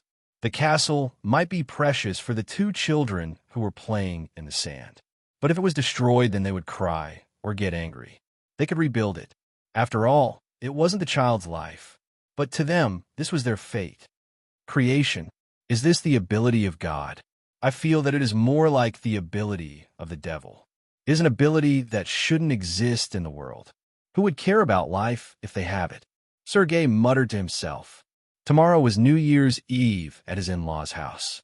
The day would pass early, so he would have to stop writing for one day. The day after tomorrow, he would come back and continue writing.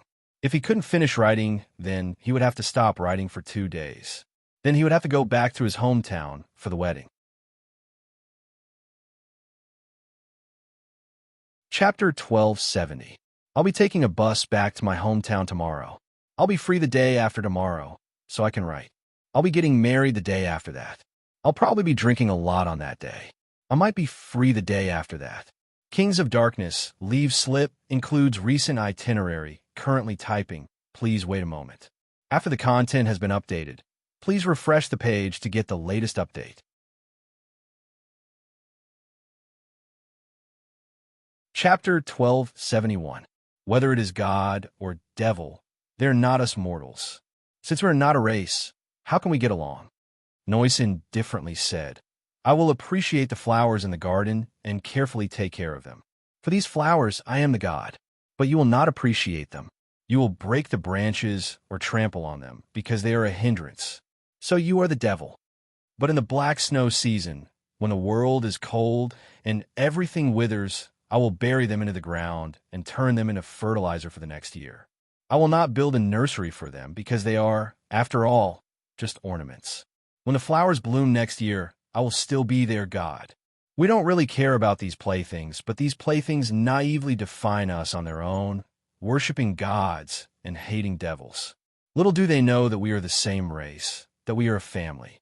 Who do they think they are to judge us so presumptuously?" Sergei was startled. He couldn't help but look at Noyce. "In this aspect, you are the most thorough. After all, I used to be the person who followed His Majesty for the longest time. I don't know how long ago His Majesty had expressed the same meaning. Just like Sylvia's holy church, light and darkness. The world thinks that they are opposite to each other, but they don't know that they are one. Poor people are fools." Noyce sighed. There was a touch of bitterness in his mouth. Even if he knew these truths, it was difficult for him to escape from them. After all, he was a fool. Sergei sighed. "You are right. I admire His Majesty the most. He has no one to rely on. He has to rely on himself to climb to his current position. All the nobles and dukes in the dynasty think that His Majesty is a cruel and merciless devil. But look at the civilians living at the bottom. They like this era. Everyone can step out of the giant wall and live freely. Perhaps others will think that His Majesty is cruel and tyrannical. This is indeed an undeniable fact. But how many people have improved their lives because of His Majesty? When the origami invaded, who saved the earth? When the origami and the demonic insects were enslaved, who broke the situation? Although His Majesty doesn't consider himself as a savior, but he did what a savior should do. But people think that the savior is too high. They think that the savior is a hero. All his actions are absolutely righteous. But how can absolute justice split the world of darkness? How can a sharp light completely dispel the darkness? Even the sun can't shine on the back of the earth. That place still has to bear the fear of the night. Noise nodded.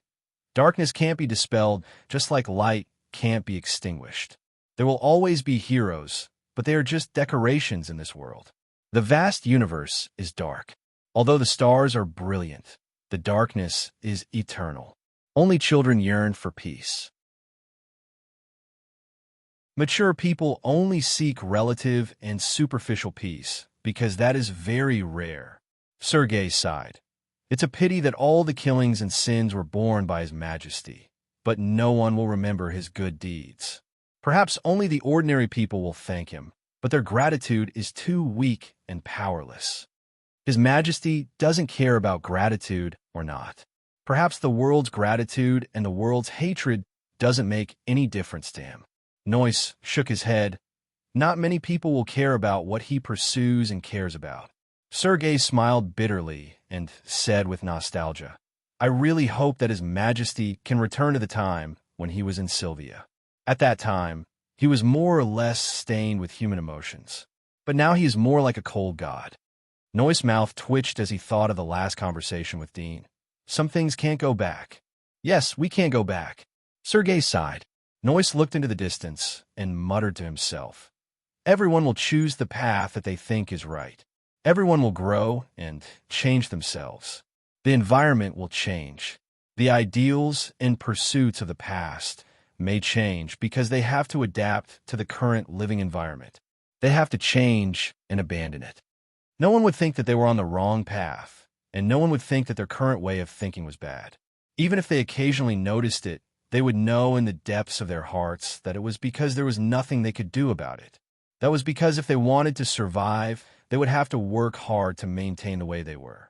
When we change, it means that we have to abandon our previous selves and abandon our previous wrong thoughts.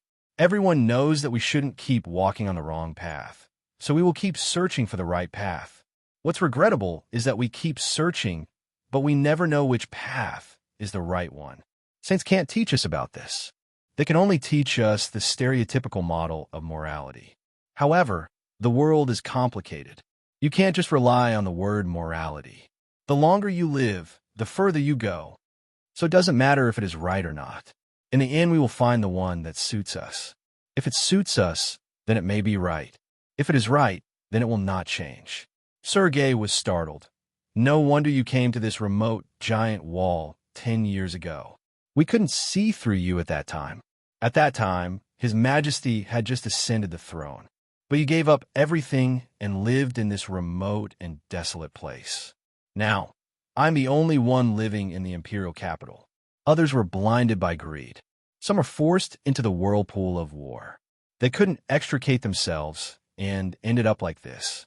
You have chosen the right path, and it is the most suitable path for you. There is no right path. Noyce looked at the two children in the distance. There was a trace of doting color in his eyes. Even I feel that today's days are too comfortable. I can't eat or sleep in peace. The war in the imperial capital hasn't spread here. But in the future, this place will not be spared. I just hope that day will come later. Sergei was startled. No. Will His Majesty vent his anger on us? With His Majesty's means, it should be easy for him to know our details. We are clean. Moreover, after this incident, His Majesty will not condone such things again. His Majesty will naturally not blame us, but others may not. Noyce looked at him. We are the closest people to His Majesty. I don't know how many people are eyeing our position. They want to replace us and become His Majesty's confidants. Since they can't bring down His Majesty, then they will bring us down. Serving under His Majesty is our greatest pursuit. Sooner or later, the power struggle will penetrate here. Perhaps it has already begun, but we haven't been aware of it yet. Sergei's face slightly changed. With our strength and status, it is impossible for them to assassinate us. Assassination is naturally difficult, but others can use His Majesty's hand to kill us. For example, They can create some opportunities to make His Majesty suspicious of us. Then they can use some means to make His Majesty misunderstand us. Isn't there a chance? Noyce gently smiled.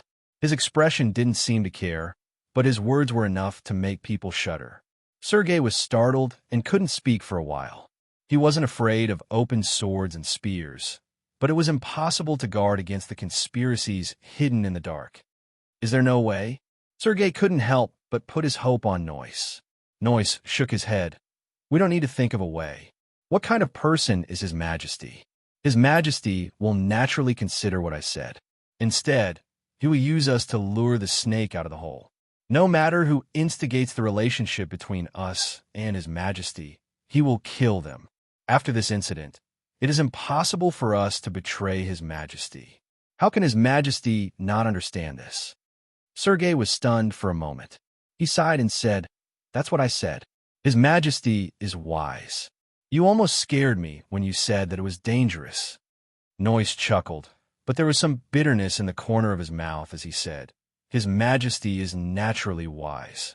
Looking at all the countries in the world, even the first emperor of the Huaxia dynasty, who is known as the first emperor of all ages, couldn't compare to our Majesty in terms of great achievements. Even if we give him a map of the world and let him unify the world, he is only the emperor of the human race. He can only call himself the Son of Heaven. What is the Son of Heaven? The Son of Heaven. That's why the emperor has to worship the heavens. On the other hand, His Majesty has not only unified the entire world, He has also unified all the systems. He has also solved the external threat of the human race, banished the demons, and defeated the alien invaders, such as the origami and the demonic insects. Just these achievements alone have far exceeded the scope of an emperor. Moreover, His Majesty has evolved to the point where He is almost like a god. His Majesty is no longer an emperor, but a god. If the ancient emperors are the Son of Heaven, then our Majesty is the Heaven. Heaven. Sergei was startled. That's right. His Majesty is close to the level of God. He is indeed not comparable to an ordinary emperor. In this way, we don't have to worry too much. If there is any danger, His Majesty will solve it in advance. The smile on Noyce's face slowly disappeared. Of course, heaven is more noble than the Son of Heaven. But what is heaven? Huh? Sergei was puzzled as he did not understand. Heaven is fair. Noyce stared at him and said, Whether you are beautiful or ugly, noble or lowly, you can't escape death. Whether it is the barren swamp or the flourishing city, when the rainy season comes, everything will be wet. The heavens will not give you extra care because of your prayers, nor will they punish you with lightning because of your evil curse. Heaven is high above the clouds, overlooking all living beings, not moved by the joy of living beings, nor will it care for the misery of living beings. When there is a drought, rain will not fall on you because of your pity. When there is a flood, it will not stop because of the destruction of your home. Heaven follows the rules of heaven. The happiness and anger of the world have no effect on it. If you beg, then it is just a coincidence.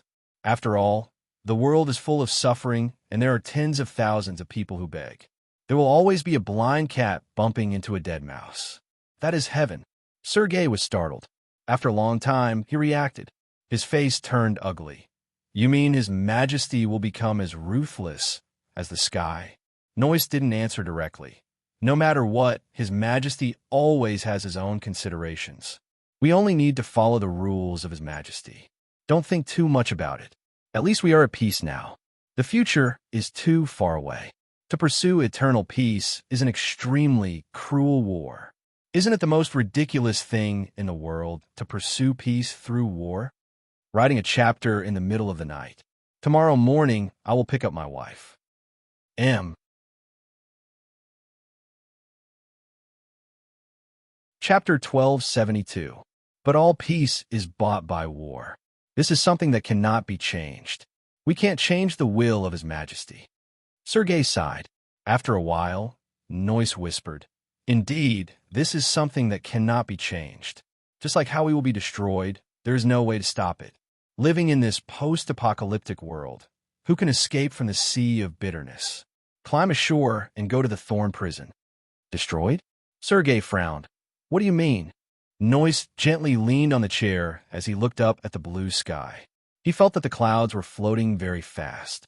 It seemed that a large number of people were gathering here. He faintly said, "In the past, I always thought that I could get rid of the predicament and end the suffering by relying on my own efforts. But after I went to prison, I realized that there are many things that you can't change. Sometimes you don't have to deal with one person, but the system that has lasted for hundreds or thousands of years. Moreover, you have to deal with the entire empire, even the civilians of the entire empire. When you want change, you have to destroy everything. If you don't want to change, then you can only be destroyed or assimilated. You will become the least prominent person in the crowd." Noise paused for a moment. "After I got out of prison, I followed His Majesty and grew up. Now I have climbed to the status of a king. My vision has expanded from the small giant wall to the whole world. I thought that all the suffering would leave me and I would have no worries in this life. But later I found out that I was wrong. I am no different from the weak prisoner who was trapped in the giant wall of Sylvia. My power is monstrous. I am powerful, but I will eventually die. I will die of old age or be killed. From the moment of birth, the countdown to death is the truth of life. What a sad and pitiful thing. No matter how much you struggle, no matter how brilliant you are, no matter how sorrowful you are, once you die, you will be forgotten by others. Even if someone knows your name and it is passed down for hundreds of generations, what is the point? Who are the people who remember your glorious achievements? Are there any despicable thieves? Rapists? Low moral pariahs? If so, what's there to be happy about being remembered by these people?" Sergei scratched his head and said, "Listening to you, I feel that you are like those poets and literati. All day long you're either praising life or discussing the meaning of life, living or dying." "The meaning of life?" Noyce looked at him and chuckled. "The meaning of life is meaningless. Whether he was alive or dead, what was the difference? When all life reaches the end, it will be destroyed. Then, new life will be born from the destroyed corpses, and it will continue to struggle and reproduce. In the end, it will still reach the end of destruction. Meaningless?" Sergei shook his head and said, "Aren't those literati going to vomit blood when they hear this? Aren't they just trying to make a living by studying this? I think it's quite interesting. Only the weak will be destroyed, not all of humanity. The strong won't be destroyed. It's just a matter of time." Noyce chuckled. "As long as there is desire, the doomsday will not stop.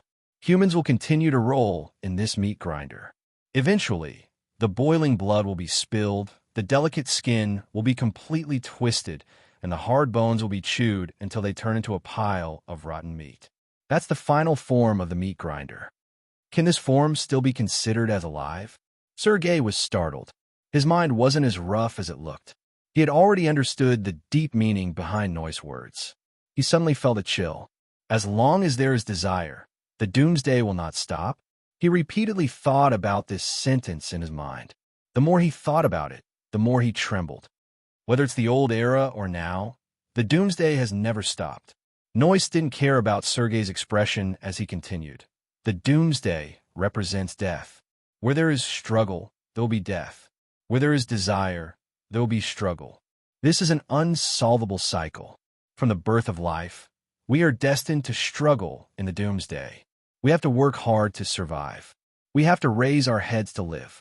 However, when we can finally live and enjoy our hard-won dream life, can we still maintain our purity? The saints teach us to restrain our desires. The law forces us to restrain our desires.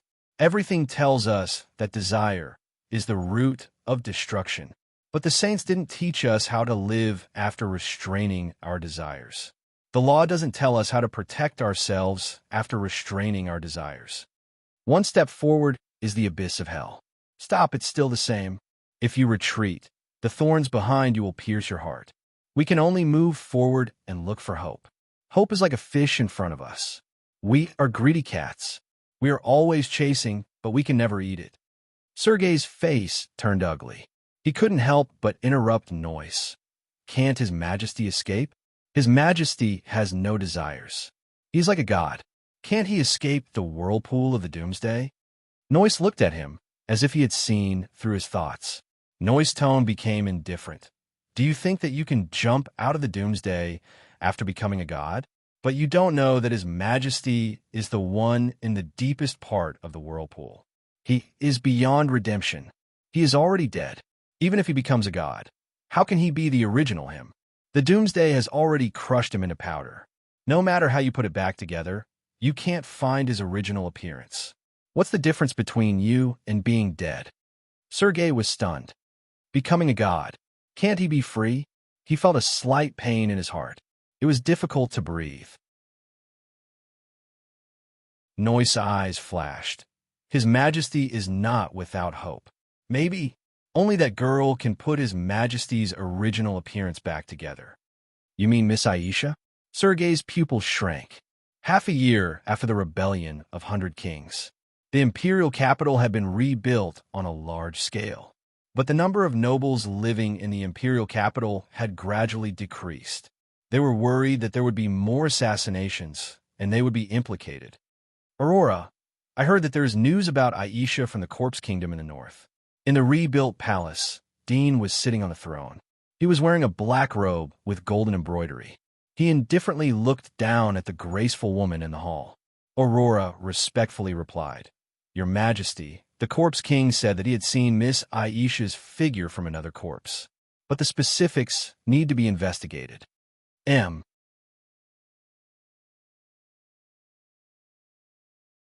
Chapter 1273. Investigate immediately. Dean's face was indifferent. Ever since he issued the search notice, there had been a lot of news about Aisha every year. But after a detailed investigation, none of them were true.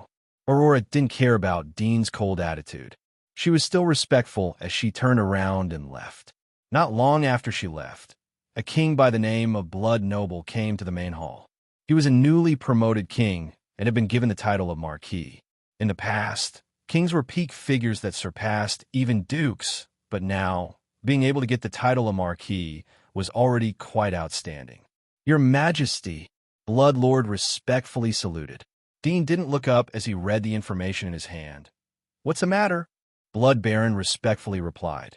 Your Majesty, I got news that Miss Aisha you were looking for appeared in the vicinity of Yenze Mountain. The hunting adventure group said that they saw someone similar to Miss Aisha, but they didn't see it clearly, so they can't be sure. Yenze Mountain? Dean slightly raised his eyelids as his eyes fell on Blood Baron. His cold and dark eyes seemed to penetrate the deepest secrets of Blood Baron's heart. Yenze Mountain is under the jurisdiction of the giant wall of Havana.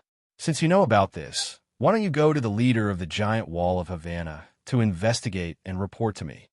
Blood Prince felt that his secret was exposed in front of Dean. He was embarrassed. Your Majesty, I have sent people to inquire, but the leader of the wall refused to cooperate with our investigation. I don't want to use force. Although he is a small leader, but he is a relative of Your Majesty. I'm afraid of offending him. Dean raised his eyebrows. Are you saying that Noise refused to cooperate with you? Blood Lord bowed. Your Majesty, please calm down. Dean looked at him, but didn't say anything.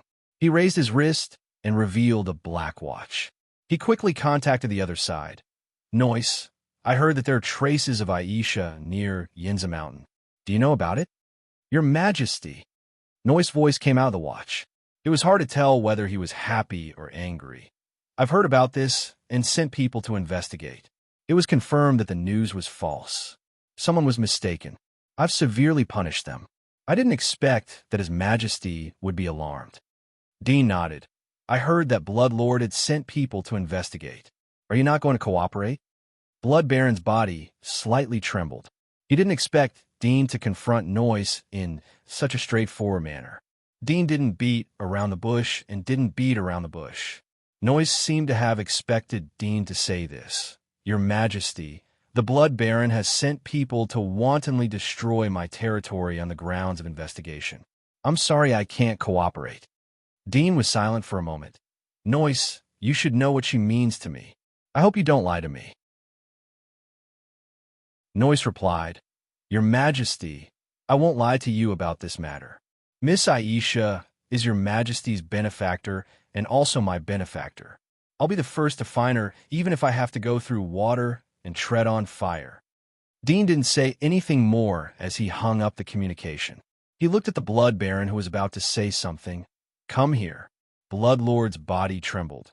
Your Majesty, the Wall Lord is lying. He refused to cooperate. I didn't mean to slander him. It's true. Dean raised his hand, and black silk threads shot out from his palm. They wrapped around Bloodlord's body and pulled him in front of him. Bloodlord didn't dare to struggle. He kept begging in fear. Dudian pierced a soft tentacle into his forehead. Blood Baron's body stiffened and soon stopped moving. His eyes stared blankly, and his face was sluggish. After a moment, he recovered and saw that the black silk around his body was loosened. His heart was relieved. There's nothing wrong with my memory. He did stop you, and the news about Yinza Mountain is true. Dean whispered as if he was talking to himself, but his cold eyes were always on Blood Baron.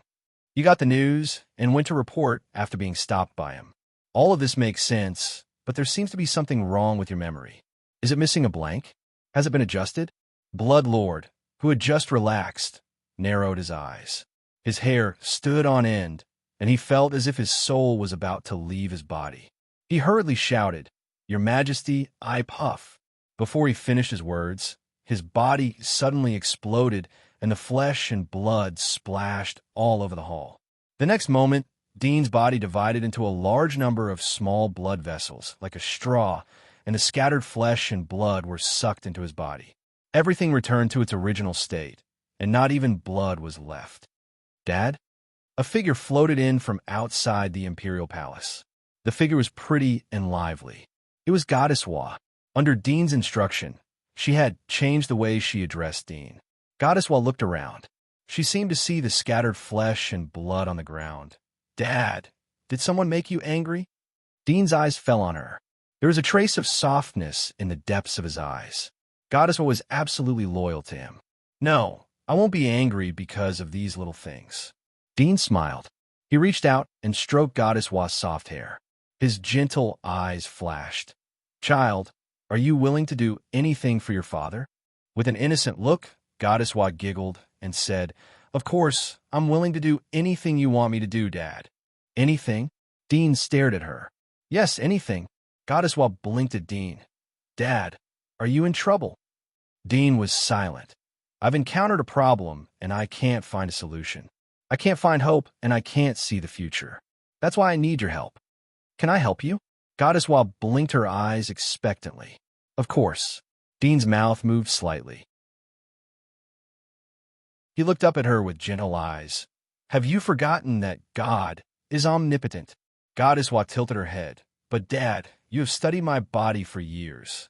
You said that my body isn't perfect enough. I can't be regarded as a real God. I'm just a false God. I don't have a life core. Yes, Dudian whispered. I used to think that I was limiting your growth, as you were just a young God. But later I discovered that a true God is omnipotent. There is no distinction between young and old. There is no distinction between time and space. God is everything. If you were a true God, then you would be able to assimilate the earth. Even if you fall into the depths of the sun, you wouldn't be hurt. But you need to accumulate great power to barely reach it. Holding his hand, Goddess Wa couldn't help but ask, Dad, if I'm not a true God, can I still help you? Dean's body slightly trembled as he bowed his head. It should be possible. Great. Goddess Wa clapped her hands and cheered like a child. It seemed that she didn't care whether she was a true God or a false God. She only cared whether she could help Dean or not. As long as it's useful to Dad, then Dad will need me. Goddess Wa grinned. The last few chapters.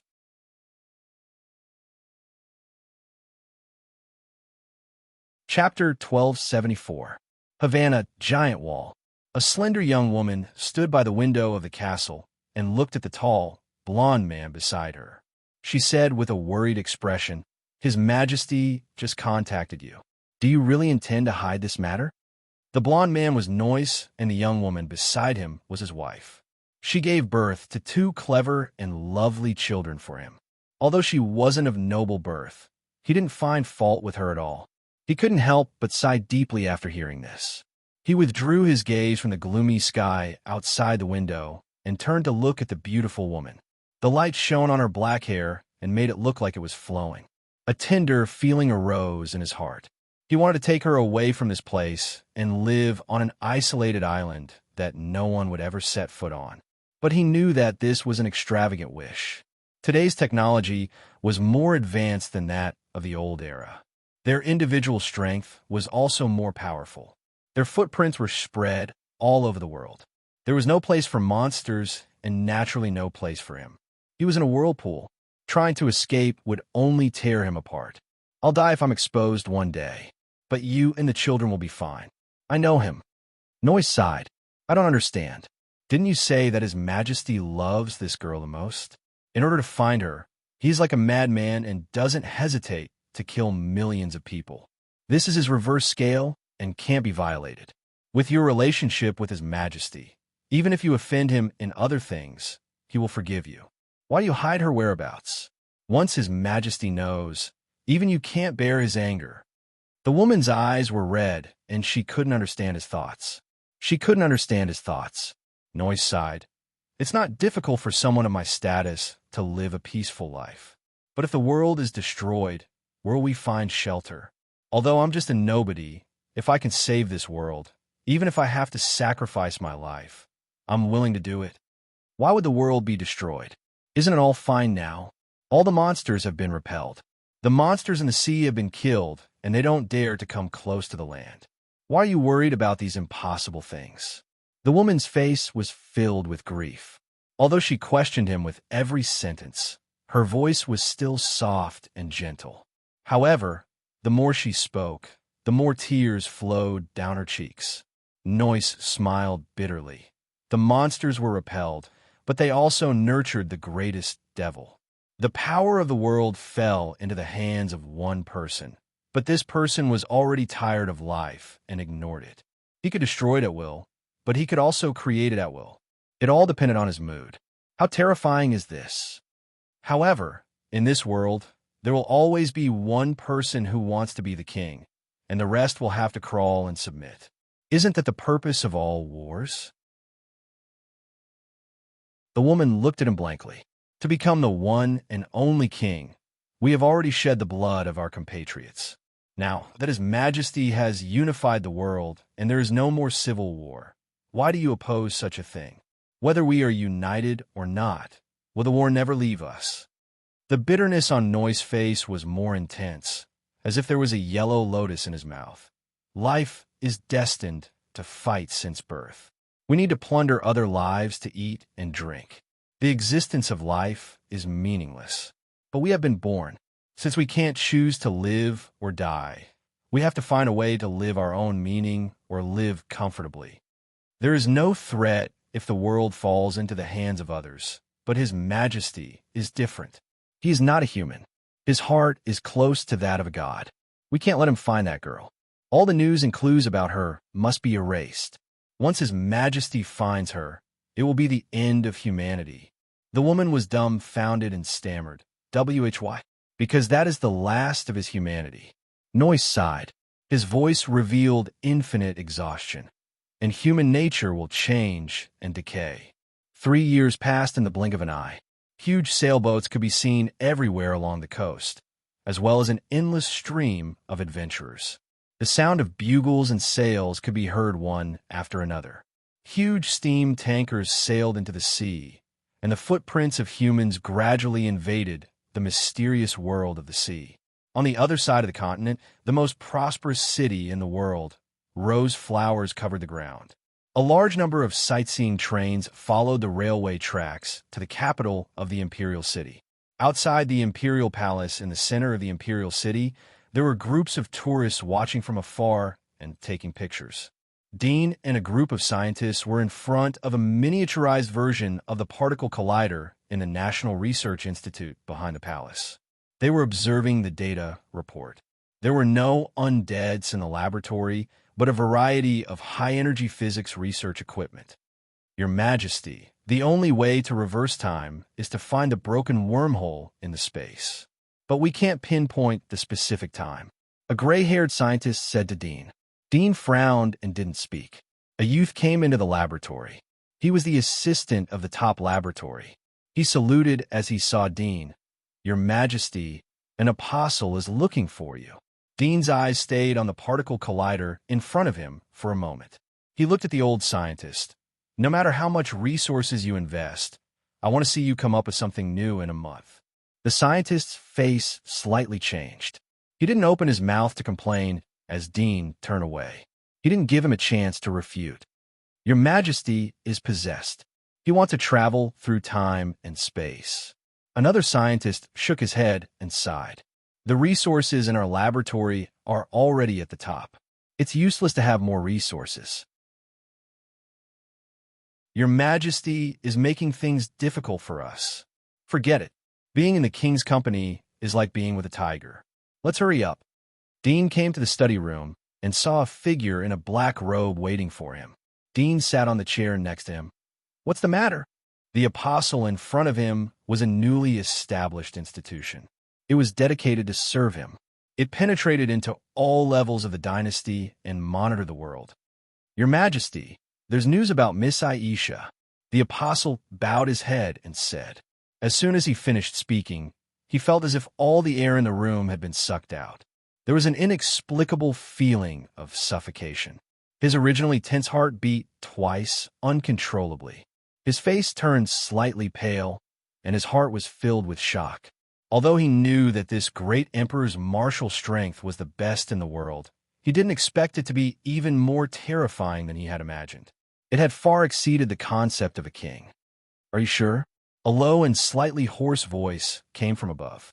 The air seemed to turn into a sharp sword that pierced the body of the black-robed man. Where is she?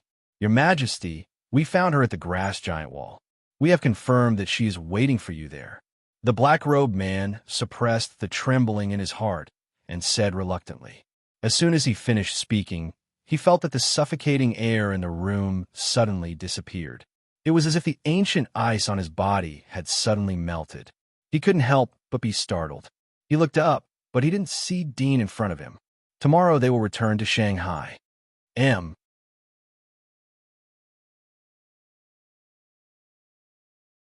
Chapter 1275. Grass Giant Wall. Located in the coastal area, the flow of people was dense and bustling. It was one of the paradise for adventurers and businessmen. This place was close to the sea. The entrance fee for tourists and adventurers was comparable to the income of several months in other cities of the Giant Wall, not to mention the taxes on goods traded here. It was an astronomical figure. It was so huge that it was enough to make the king envious. In 2 days, it will be our giant glass wall's sacrificial sale festival. Ina, look, this is the orchid dragon jadeite of Rant Giant Wall. It is a specialty of that place. The natural golden silk inside is said to be insect eggs. Insect eggs? That's disgusting. I want roses. Well, I will buy roses for you. Roses are much cheaper than orchid dragon jadeite. Well, I want Chinese redbud roses. This is 100 gold coins. Are you willing to spend it? Of course. For you I am willing to do anything. People were coming and going in the streets of the Giant Wall. A few years ago the festival was coming. The city was very lively.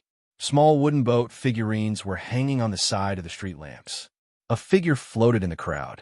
He was inconspicuous, but if you noticed him, you would never be able to move your eyes away from him. The figure passed by the couple on the side of the road and suddenly stopped. His eyes fell on the purple rose in the girl's hand. Each petal of the rose had a complex pattern. It had a noble and mysterious feeling. This was the most expensive and the rarest variety of rose. Purple, the figure murmured. What are you looking at? The girl noticed that the strange eyes were staring at the Chinese redbud rose in her hand. She raised her eyebrows and said with slight displeasure. The youth next to her gently smiled and said, Ina, don't be angry. I guess he also wants to buy a bunch of Chinese redbud roses for his girlfriend. But he doesn't have the money. After all, there are not many people like me who are willing to spend 100 gold coins to buy a bunch of roses. That's true. The girl heard the words and showed a sweet smile. She was very satisfied with the rose. Boss, here are the Chinese redbud roses. Wrap them up for me." At this moment, the unfamiliar figure next to them spoke. His voice was very gentle, and he had a smile on his face. He did not seem to care about the couple's words at all. The florist looked up at him and said with a smile, "You want a bouquet too? Redbud roses cost 100 gold coins per bouquet. I don't bargain here." "Wrap them all up," the stranger said with a smile. As soon as he said that, whether it was the florist or the couple next to him, they were all stunned. They looked at him in astonishment, as if suspecting that their ears were playing tricks on them. You want all of them?" The florist was stunned. The stranger took out a golden card and said, "Swipe the money from here." "Gold card?" The florist took the card. He was a little curious. He had only seen a silver card and a black card. The highest level card was a red card. It was made by a big shot in the grass giant wall. This was the first time he had seen a gold card. "I have 1,423 Chinese redbud roses here. I'll give you the change. It will cost 142,000 gold coins. Are you sure?" The florist looked at the stranger suspiciously. Even the nobles wouldn't spend more than 100,000 gold coins to buy roses as gifts. After all, roses were disposable and would soon wither. Redbud roses were considered as luxury goods. All of them. The stranger smiled again and nodded. The florist thought for a moment. He took the gold card and swiped it on the machine. He didn't want the other party to go back on his word. Then he would have to suffer for nothing. When the gold card was swiped on the machine, the florist suddenly found that there was no password set on the gold card. The balance interface flashed, and he saw countless zeros. The florist was stunned. The stranger put away the gold card and waited quietly with a smile. The couple next to him saw that the stranger actually paid more than 100,000 gold coins for the roses. They were speechless. The girl suddenly felt that the bouquet of Chinese redbud roses in her hand was a bit shameful. She even wanted to throw it away and run away. Soon the florist had wrapped all the Chinese redbud roses. He politely said to the stranger, "Do you need us to help you? It's inconvenient for you to carry so many." The stranger didn't wait for him to finish his words. A few arms sprang out from under his clothes and held the roses. He lifted them a few meters above his head to avoid being messed up by the crowd. Then he quickly left the florist's shop. The man stopped when he passed by a clothing store. He thought for a moment and then entered the clothing store. When he came out again, he had changed into a very handsome black and gold suit. It was a noble and gorgeous temperament. He combed his hair neatly and put on a formal suit. He held the roses and walked towards the inner city of the grass giant wall. The streets were crowded with people. There were also many noble carriages with gold inlaid carriages. If ordinary people were playing together, once they let go of each other's hands, they might not be able to find each other again. They could only contact each other by means of communication. However, in his perception, he could still clearly sense that familiar aura despite being separated by a vast sea of people, countless figures, carriages, and buildings. It was like a red lantern waiting for him there. He couldn't stop the smile on his face. He was extremely excited and happy. He was unprecedentedly nervous. Even if it was the coronation ceremony, he could keep calm. But at this moment, he was so excited that he couldn't help but want to jump and walk. In a bustling old Chinese restaurant, a girl in a purple cheongsam was sitting on the third floor. The environment here was relatively quiet. The noise of eating and drinking downstairs was not so noisy. She was leaning against the carved railing. Her snow-white skin and beautiful cheeks were extremely eye-catching. It attracted the attention of other diners on the third floor.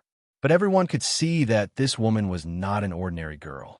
There were a few dishes and 2 jars of wine on the table in front of her. She only drank wine and didn't eat. Wine and water were the only human food that she could swallow. But wine tasted better than water, because the wine got hotter and the water got colder. She still remembered that there was once a person who liked to give her wine. During that time, he had been accompanying her. She didn't know how to face that person or herself, so she could only drink. She drank mouthful by mouthful. During this process, her thoughts seemed to stop and she didn't think. Suddenly, her eyes narrowed. The next moment, she suddenly sat up straight. Bang! The wine bottle in her hand fell to the ground. The other peeping diners on the third floor were shocked. They thought that they had been discovered and immediately lowered their heads to eat. But she didn't even look at these people. She just stared blankly at the end of the street. The purple color was especially eye-catching in the crowd. As it approached, the most eye-catching thing was the person under the purple color. That familiar face. Why is he here? She suddenly panicked. She looked left and right, wanting to find a place to quickly escape. But soon, her rationality made her quickly consider the current situation. The other party was most likely here for her. She couldn't hide. And should she continue hiding? Looking at the face that was brimming with smiles, she was stunned. Tears suddenly flowed from the corners of her eyes. That silly smiling face no longer had the murderous aura of a monarch. She covered her mouth. Her shoulders twitched lightly. Tears fell like rain and stained her cheeks. The figure in the crowd also seemed to have noticed the beautiful scenery in the tavern. His eyes became even more excited, and his footsteps involuntarily quickened. He squeezed through the crowd around him, but it seemed that he wasn't fast enough. His body flew up into the air. As soon as he flew up, the crowd exclaimed. No one had expected that someone would be bold enough to fly in the giant grass wall. This was a violation of the grass wall's laws. However, no matter how many exclamations there were, they didn't attract his attention. His eyes were only focused on the breathtakingly beautiful figure in the tavern. A pair of pure white wings appeared on his back and flapped gently. He was like an angel holding a large number of Chinese redbud roses as he flew to the third floor of the tavern. The two of them were only separated by a railing. They looked at each other silently. Tom seemed to have stopped at this moment. All the sounds seemed to have faded away.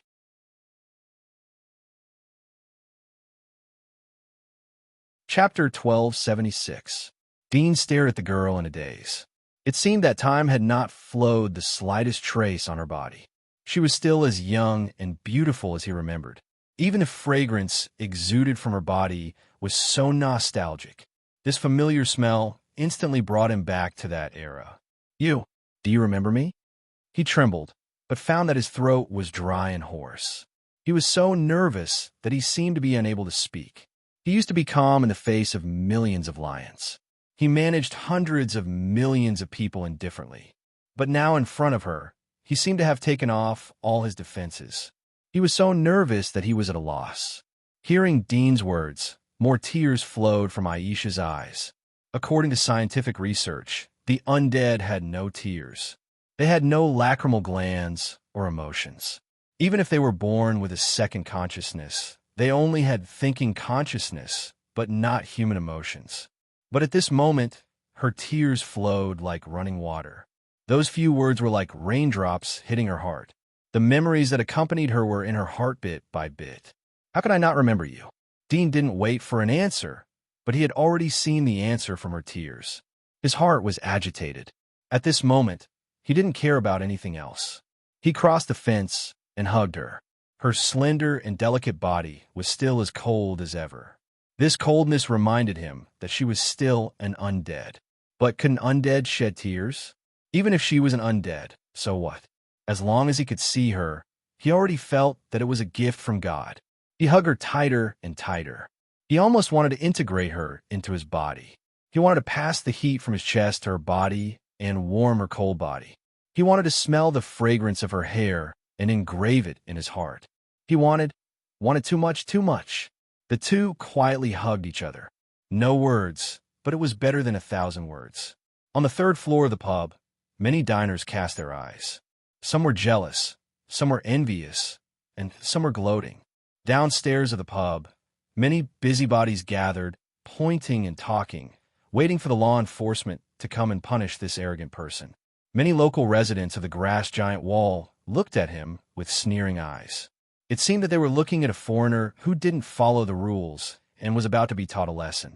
A long time passed. Dean and Aisha separated from each other, although their minds were on each other, but their powerful senses were still disturbed by the noise around them. Dean held Aisha's soft hand. His eyes were as gentle as water. Let's go. I'll take you to a place where no one is around. I have a lot to say to you. Aisha gently nodded and said, I also have a lot to say to you. In the distance, a team of law enforcers rushed over. Under the expectant eyes of the people on the street, they flew to Dean's back, but they didn't yell at him. Instead, they knelt on one knee in the air and bowed. "Greetings, Your Majesty. Greetings, Your Majesty." Now that all the giant walls were connected to the internet, naturally, there was a monitoring system. The monitoring system would identify Dean's identity at the first moment. The law enforcers gathered in a hurry to pay their respects. In their minds, this great emperor had been living in the imperial palace for a long time and rarely came out. He was in charge of the lives of the people in the world. Even a giant wall like glass was nothing in front of this great emperor. How could they dare to neglect him? Dean didn't respond to such greetings. In his eyes, there was only the beautiful woman beside him. She slowly flew higher and higher and gradually disappeared from people's sight. On the ground, many busybodies were shocked when they heard the voice of a law enforcer paying his respects. They didn't expect that this daring person was actually the legendary great emperor who drove away the demons and unified the world, who was almost like a god. For a time, a large number of civilians knelt down on the street and kowtowed. They didn't get up for a long time. Above the clouds, there was a flock of thunderbirds hovering. Dean held Aisha's waist in his hand and flew to the back of a leading thunderbird. This thunderbird's wings were more than 10 meters long. Its back was enough for a dozen people to lie down. At the moment, it let Dean land. It didn't dare to resist. It lowered its speed and slowly flew forward. "These flowers are for you." Dean handed the bauhinia roses to Aisha and said softly. Aisha glanced at them and then moved her eyes. The tears in her eyes had been wiped away. Her eyes were full of tenderness. Flowers are what every girl likes. Although flowers are beautiful, I would rather look at you than waste this time to watch them. Dean slightly pursed his lips. "I finally found you. I won't let you leave me again. You will have time to see me every day, every moment, every minute. We will see each other for the rest of our lives. 100 years, 1,000 years. I will make you a god. You will live forever." Aisha shook her head slightly. "It's too difficult to become a god. It's fine as long as we are together." Dean gently smiled and didn't continue. Instead, he asked, "Your memory seems to have recovered. Where have you been all these years? Don't you know that I'm looking for you?" Aisha slightly bowed her head. There was a bit of guilt in her eyes. "My memory is quite chaotic. I just straightened it out recently. I know that you are looking for me, but I dare not let you find me. I am already an undead. I know that you are studying a way to restore the undead, but there have been no results in all these years. I know that I can't go back. I don't want you to see my ugly appearance now." Dean was startled. After a moment of silence, he slowly held her little hand. "Whether in my heart or in your eyes, you are the most beautiful. You will never be ugly. Whether in appearance or in heart, you are the most beautiful and the most kind." Aisha looked up at him. Her body slightly shook. She slowly lowered her head and gently leaned her head on Dean's chest. She looked at the clouds and whispered, "When I came to the grass giant wall, I guessed that you might find me. I am both afraid and looking forward to it. I can't tell what it is. Since you can't tell, don't think about it. We will always be together, forever." Dean hugged her shoulders. The tip of his nose was touched by her hair. It was a little ticklish, but it was particularly comfortable. "We were together for less than 2 years before you became an undead." Dean looked at the blue sea and blue sky in the distance. He only felt that the accumulated depression in his heart was released. His whole person became happy. "But in order to find you, I have been looking for you for almost 20 years. Now that I have finally found you, I will never let you leave my sight again. I will never lose you again." Aisha softly nodded and didn't say a word to each other. The thunderbird slowly flew forward. The more it flew, the farther it flew. Happy Valentine's Day. A saying mobile phone reading address.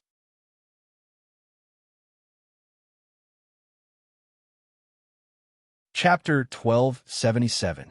The capital of the dynasty was thousands of miles in diameter. Just the imperial city in the inner ring was equivalent to big cities like Beijing, Tokyo, and New York in the olden era. Looking down from the sky, the imperial city was like a huge square imprint in the center of the capital, branded on the ground. Countless people raised their heads to look, but it was still difficult to see the splendor of the imperial city. The imperial city was very empty. There weren't many imperial guards, but they were all abyssal-level powerhouses. The captains among them had reached the level of the Lord of the Abyss. Their perception ability was enough to cover half of the imperial city. There were hundreds of lords of the Abyss guarding the imperial city. Even if a grain of sand fell into the imperial city, they would be able to detect it. Although the imperial city was big, it was empty. The imperial palace in the center was incomparably huge, comparable to a city district. The palace was towering and majestic, extraordinary in style, as if it was the residence of a deity. Even the cold and cheerless feeling it gave off made it seem like the residence of a deity. A flock of purple thunderbirds came from the sky and flew into the imperial city. The imperial guards who were guarding the imperial city were about to stop them, but they stopped when they sensed the unfathomable aura of the thunderbird at the front. Wherever the thunderbirds passed, everyone bowed their heads in worship. This was the majesty of a king. It was also the pressure of a god. Whoosh! Dean floated down with Aisha in his arms. They landed on the steps in front of the imperial palace. He turned around and looked at the vast square that could accommodate millions of troops. "I've been waiting for your return here." Dean looked down at the world and whispered to the person beside him. Aisha's body trembled slightly. There was an indescribable, complex color in her eyes. She lowered her head so the man beside her didn't notice. When she raised her head again, the emotions in her eyes had converged. She took a deep breath, grabbed Dean's arm, and whispered, "I don't want these things. I just want you." Dean smiled and stroked her head. "Fool, I'm not stupid." Aisha pouted. She was a bit playful, but also a bit serious. Dean smiled. "Yes, of course you're not stupid. I'm the one who's stupid." Aisha stared at his eyes and slowly lowered her head. "You are not stupid." A gentle breeze swept over from the plaza. There was no obstruction, so the wind grew stronger and stronger. By the time it reached them, it had already become a violent gale, causing the two's clothes to flutter. "Let's go in. I have a lot of things to tell you." Dean protected her body and slowly walked in. Although the cold wind would not make them feel cold, but his movements were still gentle, as if he was caring for a weak, ordinary person. Arriving at the imperial palace, Dean led her to a huge palace. "This is for you. It has been empty for a long time. Now it has an owner." Aisha looked up, lost in thought. After a long time, she slowly withdrew her gaze and said, "I want to go to the old Sylvia to take a look. I heard that you didn't tear it down, but rebuilt the imperial city on it." "All right, Sylvia is on the west side of the imperial city. I didn't change the layout there. It's still the same as before." Dean laughed. "Now the people of Sylvia are the most distinguished people. I heard that the temper of the people living there has become bigger." Aisha didn't speak, but accompanied him slowly. The two came to the west side of the imperial city. The towering giant wall was still towering. A high wall was built outside the giant wall to separate the giant wall from the imperial city. The giant wall was the inner city of the imperial city. It was the closest to the imperial city and also the closest to Dean. The people inside the giant wall had adapted to the changes. There were no more poor people and refugees. All the families had a carefree life and were well-dressed. The aristocrats relied on their advantages and status to vigorously develop the industry. They expanded the business territory to other giant wall and became famous tycoons in the dynasty. But the aristocrats knew that they couldn't touch some taboos. Most of the children of the aristocrats moved out of the giant wall. They operated and lived in other industries of the giant wall. Sylvia's giant wall was like a home for them, but also like a holy land. Dean changed his appearance. He draped a veil over Aisha's head and strolled with her in the city. The sighing wall still existed. The appearance of the city hadn't changed much, but some old houses had been demolished. Most of them were new houses. Even the outer wall area was luxurious and lively to the extreme. "It's a big change," Aisha murmured. Dean nodded.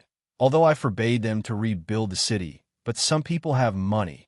They will repair their houses and make them more gorgeous. It looks more pleasing to the eye. The air isn't as smelly and messy as before. But that kind of air feels more real. Haishal whispered. Dean was startled. You are right. I'll let them dismantle all these and return to the original appearance. I'll forbid them to leave the giant wall and keep it closed like before. Haishal quickly said, No, it's a waste of manpower and money. The price is too high. But such a giant wall is not to your liking. It's nothing. Things will always change. People are the same. Aisha looked at the pedestrians coming and going in the street. She could no longer see the poor people in coarse clothes. They were all wearing silk cheongsam or mink coat. The city was still there, but the people had changed. Dean heard her words and realized that he was negligent in this matter. His heart was filled with regret. There weren't many things that could make him regret. Even if some important people died, he could recreate them. But he didn't want to use this ability on her. If it was an ordinary person, he could even erase the memory of the other person and wait for Sylvia to be restored to its original state. But he couldn't do it in front of her. At least I haven't changed. Dean stared at her. It seemed that he wanted to use his eyes to tell her all his feelings. He had never felt this kind of feeling. At this moment, it was like he had taken off all the gorgeous armor and become an ordinary person. He was a young man who had fallen in love. Aisha nodded and smiled. I know. Dean relaxed as he saw her expression. He accompanied her to continue to play. Dean took her hand and wandered in the garden of the palace. Now that you are back, I want to hold a wedding for us. Are you willing to marry me? Very willing. Aisha didn't have the slightest shyness, nor was she moved to tears. She just gently embraced his arms. Very, very, very, very willing. Dean felt his body and heart melt at the same time. He hugged her tightly. The new book had been released secretly. It was good to see a few familiar faces. King's ending today. There would be an epilogue tomorrow. It would put an end to all the thoughts.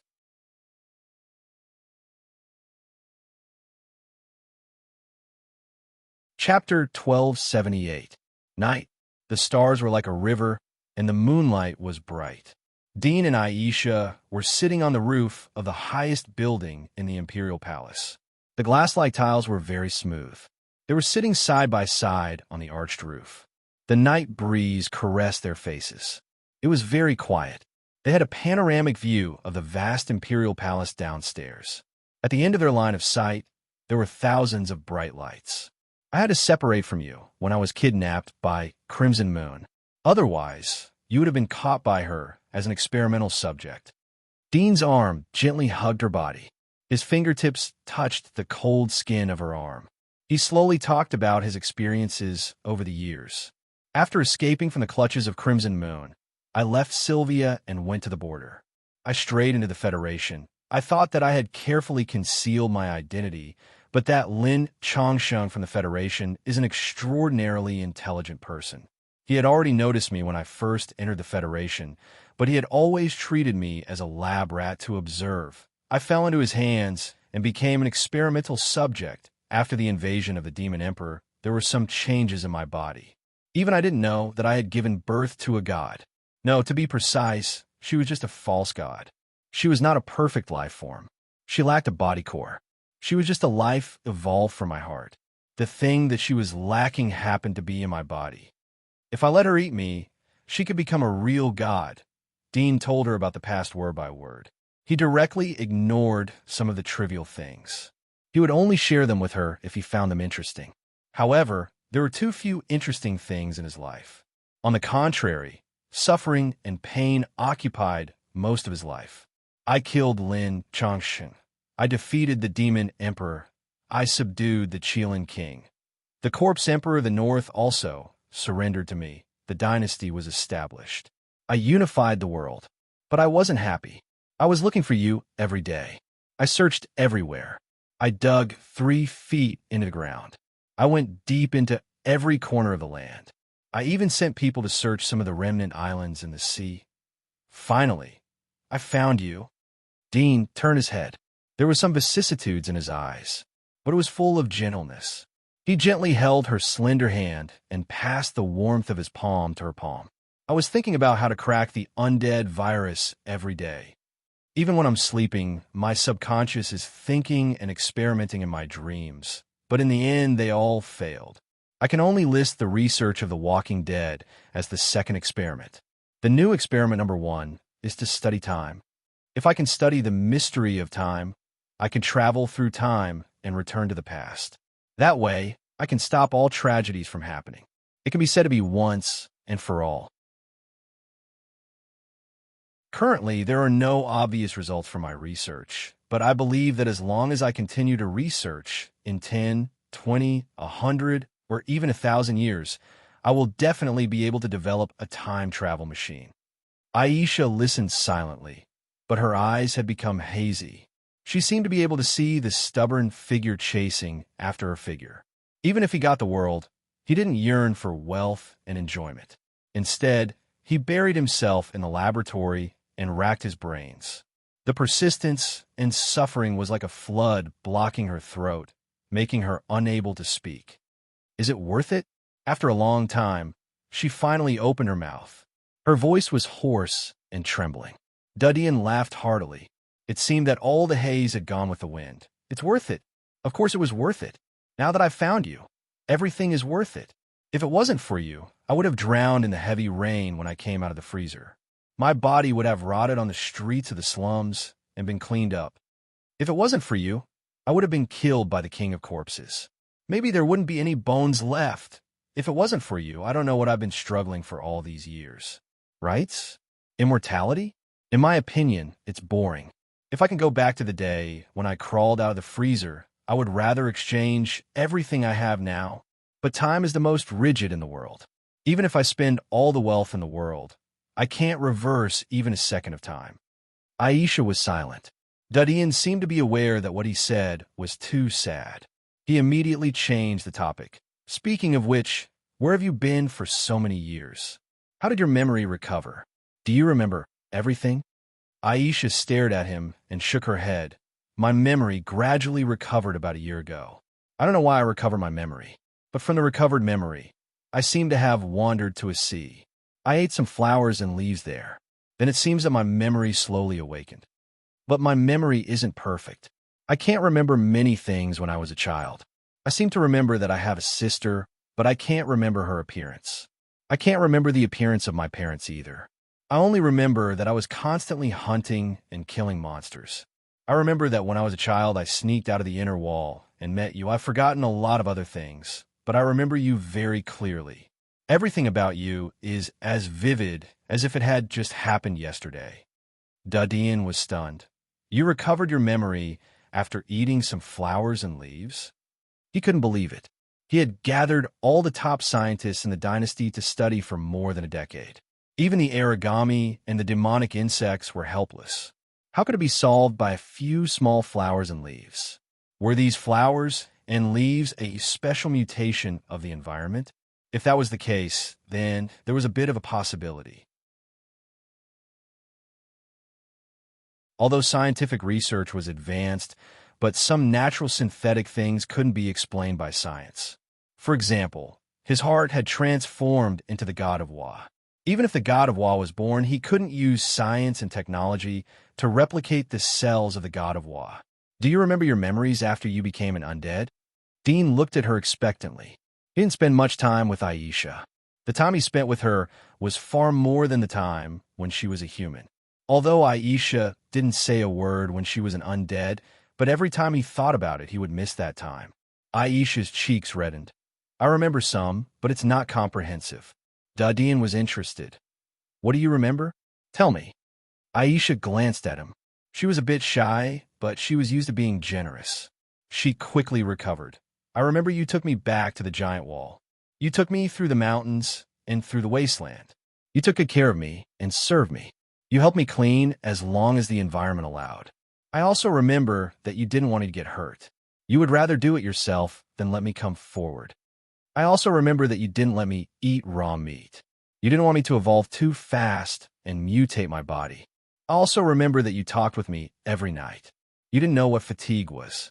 Even if I didn't say a word and didn't pay attention to your words, you would always chat with me until dawn.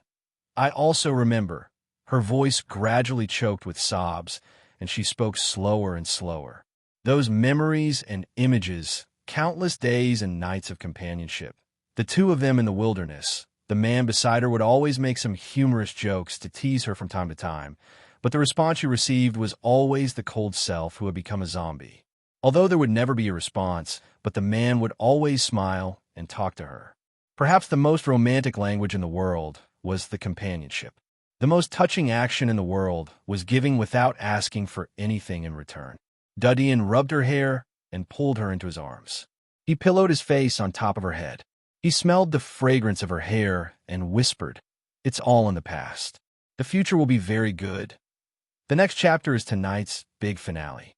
Although I see many readers who wish for a happy ending, since I've been stubborn for so long, I might as well continue to be stubborn. Don't vent your anger on the new book. I'm sure you'll be able to collect a lot of tickets.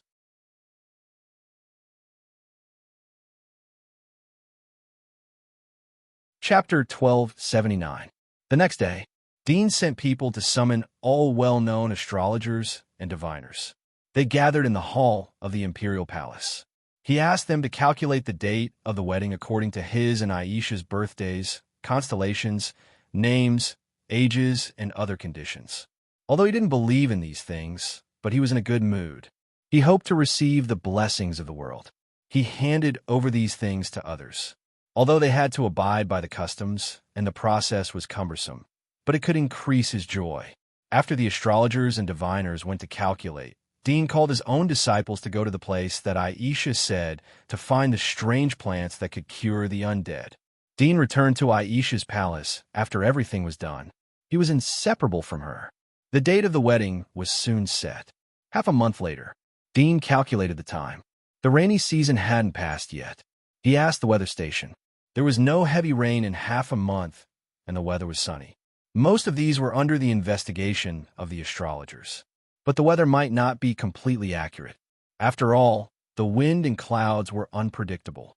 The entire imperial city was decorated with lanterns and colored banners. The streets were decorated in advance to celebrate the general amnesty. Other criminals in the giant wall also benefited from the light. All those sentenced to less than 100 years were pardoned. Death row prisoners were also converted to fixed-term imprisonment. Only some vicious thugs were still detained in prison. They didn't see the light of day. But when the imperial edict was spread all over the world, everyone knew that the mysterious and powerful emperor had finally found the lover he had been searching for many years. Although Aisha didn't appear in front of the world, but the impression of her wasn't unfamiliar to people. Even if some people had forgotten about her, but when people turned over the announcement to the world, they quickly remembered. It's finally coming. In an old castle in the giant wall of Havana, a slender middle-aged man in a black suit looked into the distance and sighed. There was sadness in his eyes. In the imperial capital, many influential families had been secretly preparing to give gifts. Usually the emperor was stubborn and couldn't be flattered, but now it was a heaven-sent opportunity. Even if they had to bleed a lot, they had to do their best. As the grand wedding was being prepared, the undercurrents of countless dignitaries and tycoons were surging and fighting in the shadows. "Your Majesty, we went to the place you mentioned, but didn't find any flowers or rocks." The apostle who went to look for exotic plants returned to the palace and reported to Dean. Dean's eyes twitched as he stared at him. "Are you sure?" The apostle only felt as if the surrounding air had instantly solidified. He felt a shivering fear, as if there was an evil dragon glaring at him from above. His heart pounded crazily, as if it was about to jump out of his throat. He said with a trembling voice, "Your Majesty, this subordinate has investigated repeatedly. It is absolutely true. Was it destroyed by sea monsters?" Dean frowned and muttered to himself. The apostle hesitated for a bit, and then said in a low voice, "Your Majesty, we also thought of this. Later on, we investigated the nearby sea region, as well as visited the nearby exploration teams that often take risks. They all said that there were no islands there before." "Shut up," Dean shouted. Puff! The apostle's chest seemed to be hit by something. He slid back a distance and spat out a mouthful of blood. He crawled on the ground. His face was pale, and his eyes were full of fear. He even forgot to wipe the blood from the corner of his mouth. He hurriedly kowtowed. "This subordinate deserves to die. This subordinate deserves to die. Your Majesty, please forgive me. Get out." Dean angrily rebuked. The apostle didn't dare to stay any longer. He quickly retreated out of the palace hall. Dean's face was gloomy. He sat on the throne. His eyes flickered as if he was thinking. His fingers unconsciously pinched and made a clicking sound. After a moment, he seemed to make up his mind. He suddenly stood up and disappeared from the hall. Dozens of minutes later, over the Bohai Sea, the vast, deep blue sea was endless. There were some giant corpses floating on the surface of the sea.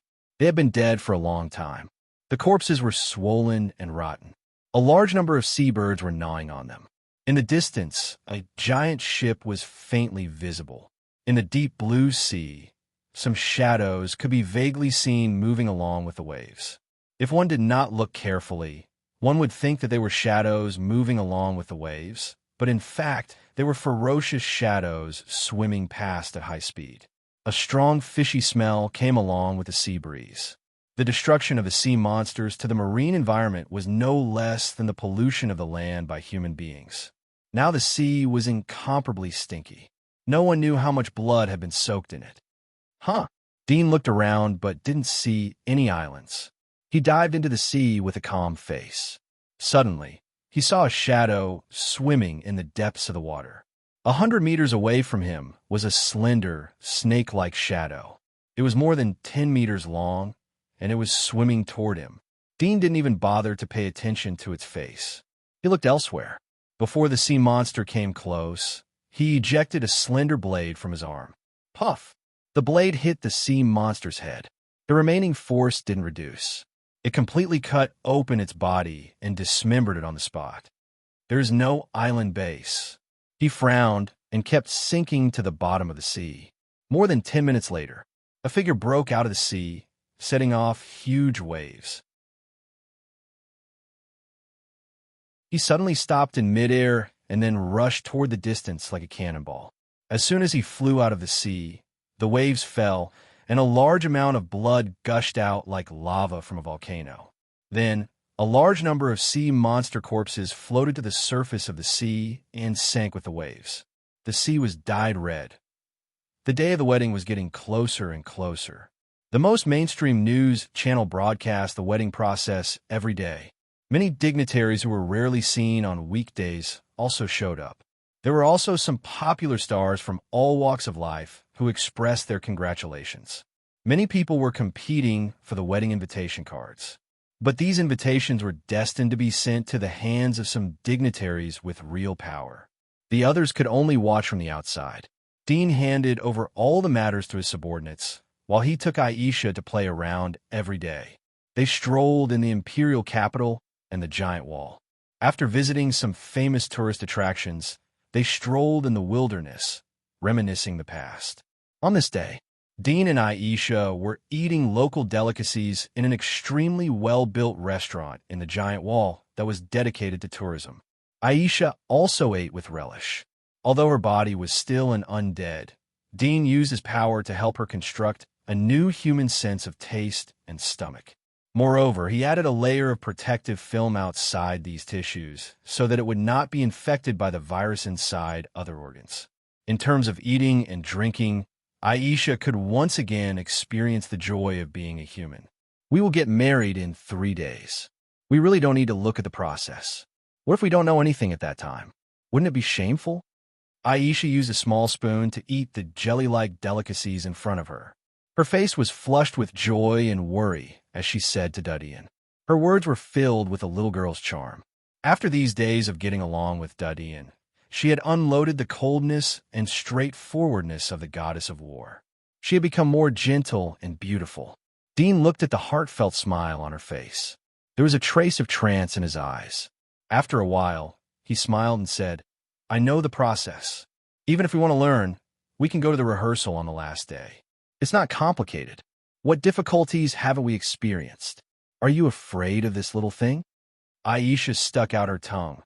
"I haven't been so nervous in the face of monsters. I'm here. Dean smiled and reached out to hold her little hand. He seemed to think for a moment. Your memory recovery is a bit strange. I want to see the specific reason. Are you willing to let me look at your memory? Aisha was startled. It seemed that she didn't expect Dean to suddenly make such a request. The smile on her face slowly dissipated. She slightly frowned and looked straight into Dean's eyes. Are you doubting me? Dean's heart suddenly twitched in the face of her pure eyes. He faintly felt that he seemed to have done something wrong. But the worry in his heart had to be solved. Otherwise, it would always be a knot in his heart. He took a deep breath and said seriously, I'm not doubting you. I've sent people to look for the exotic flowers and grasses you mentioned, but there was no island there. I suspect that there is a problem with your memory. If so, I'm afraid there is something hidden about your memory recovery. Aisha stared at him for a moment and slowly nodded. Your consideration is reasonable. If there is a problem with my memory, I also want to know what is going on. You can check it out. Dean breathed a sigh of relief, but there was an inexplicable sense of loss in his heart. Seeing that she was ready, he no longer said anything. He reached out and gently stroked her forehead. A sharp tentacle pierced into her forehead and connected to the memory. In that instant, a large number of memories flashed before his eyes like flickering lights and passing shadows. Dean saw the time when Aisha was born. From birth to adulthood, she was busy all her life. She worked hard for the family and shouldered the duties of a saintess. But she was repeatedly framed by her sister. He also saw himself in her memory. He saw the memory after he became an undead. Although the undead had no consciousness, the eyes of the undead were like cameras. They recorded her life. At this moment, he could read it. Soon, Dean saw the island in Aisha's memory. After collecting exotic flowers and grasses, her consciousness recovered. The second consciousness, after becoming an undead, was defeated by the recovered memory until it was completely occupied. Then he saw that she was sometimes awake and sometimes confused. She shuttled through the mountains and wilderness. Later, she met adventurers and inquired about the current human society. She also inquired about his existence. But because of shame, she didn't want to step into the human city. She had been living in the wilderness. A lifetime of memory was seen in an instant. Dean raised his hand. He felt like he was dreaming. He had watched for decades in Aisha's memory, but only a very short time had passed in reality. He focused his mind and slowly sorted out the fragmented memories and some of the more blurry ones. These blurry memories were caused by the trauma and could no longer be clearly remembered. Aisha slowly opened her eyes. There was some confusion in her eyes. Her expression was somewhat similar to Dean's. She was inexplicably stunned. After a while, she reacted and converged her expression. What's wrong? Although Dean was sorting out Aisha's memory, his mind was still on Aisha. He noticed her strange expression and quickly asked. Aisha looked up at him. Her eyes were a little absent-minded. After a while, she returned to normal. She shook her head. Nothing. Maybe I feel a little uncomfortable. Have you finished reading? Did you find any doubts? Dean saw her ask and shook his head slightly. I've finished reading, but I haven't found any obvious doubts. But there are a lot of things that are worth scrutinizing and doubting. But you have lost a lot of memory, so I'm not sure. Oh, Aisha's mood was a little depressed. Dean quickly comforted her. I'm not sure about other things, but there is one thing I can be sure of. You are you, the real you. Aisha was stunned. What? Dean smiled, but didn't explain in detail. He thought that he was the only person in the world who had the ability to create things. It seemed that he was the only one who had the ability to create things. This interlude passed quickly. Dean continued to take Aisha to play around. But Aisha's mood was obviously not high. Although she smiled at Dean's smile, but it was obvious that she agreed with him. Is there something on your mind? Dean asked her. There was a trace of regret in his heart. He rashly looked at her memory. If it was a subordinate or other people, then he didn't need to care about other people's feelings. But Aisha was his lover. Even her memory was looked through. There was no privacy to speak of. It was a very disrespectful behavior. Aisha slightly shook her head and didn't speak. Dean took her to play for a while. He saw that she wasn't in a good mood, so he didn't wander around. He took her back to the imperial palace. Aisha was silent during dinner. Dean found a few jokes to tease her, but only got a far-fetched smile in return. It made him feel uncomfortable and entangled, but more remorseful. "Can I choose the venue for our wedding?" Aisha suddenly said after a long silence. Dean was startled as he saw that she was finally willing to speak. "Of course, this is the wedding for you. You can do whatever you want." "Really?" Aisha looked at him and avoided his eyes. "I don't like such a sensational wedding. It feels like a monkey show. I just want to be quiet. Only the two of us are together. Is that okay?" Dean was stunned as he didn't expect her to make such a request. He thought about it and realized that he was the one who arranged the wedding. It seemed that he didn't consult her opinion. He didn't expect that she didn't like such a wedding. No wonder she was nervous these days. He felt guilty and wanted to slap himself. He said, "Of course, as long as you like it. I'm doing it for you, not for the world. But the invitations have been sent out. It's okay. I can solve it with one word. They won't dare to say much nonsense." Dean said in a domineering tone. Men like to show their strength in front of women. He was no exception. Aisha stared at him. The light was reflected in her crystal-clear eyes. She whispered, "If one day I ask you to give up the power in your hands, would you be willing?" Dean laughed. "Of course I would be willing. Didn't I tell you that the whole world can't compare to your finger? If I can make you smile, then what about the whole world?" Aisha stared at his eyes for a moment. She lowered her head and moved the chair to his side. She gently leaned her head on his shoulder. "I owe you too much. I will never be able to repay you." "Then you will repay me for the rest of your life." Dean hugged her. "I will make you a god." Aisha didn't speak again as she quietly snuggled up to him. The night was quiet, but it was very warm around the two. The wedding wasn't canceled, but Dean and Aisha didn't participate. The nobles were still present to drink and celebrate. They weren't surprised as they got the news in advance. Instead, they were happy and harmonious. Even the opponents who had been fighting with each other raised their glasses at the moment. The luxurious wedding was broadcasted live all over the world. Countless boys and girls looked at the dreamy picture. They felt as if they had fallen into the river of love. However, the two main characters of this wedding were in a desolate and uninhabited wilderness. There was a group of volcanoes here, but they were all extinct volcanoes. There was no grass growing here. There were no monsters living here. Adventurers wouldn't come here to explore. It was very quiet. At the mouth of one of the tallest volcanoes, two ant-like figures were strolling while holding hands. In addition to the desolate ground, the scenery here was very beautiful. 1 step, 2 steps, 3 steps. Dean accompanied Aisha for a walk here. They were dressed up today. Aisha wore the Chinese-style Cheongsam wedding dress. It was bright red with purple embroidery. Her snow-white skin made her more beautiful. She wore a golden phoenix crown on her head. It was inlaid with top-grade deep sea gems. It was extremely luxurious. Dean, who was holding her hand, no longer had stubble on his face. Not only that, but his appearance had also changed greatly. From the original middle-aged appearance, he had changed back to the appearance of a teenager. He had sword-like eyebrows and bright eyes. He was wearing a custom-made suit, looking elegant and handsome. "If there were only two of us left in this world, would you feel lonely?" Aisha looked at him with a gentle smile on her face. Her eyes seemed to be able to melt water. Dean showed a handsome smile and said, "As long as you are here, I won't." "I think so too." Aisha smiled and leaned her head on his shoulder. She was very attached.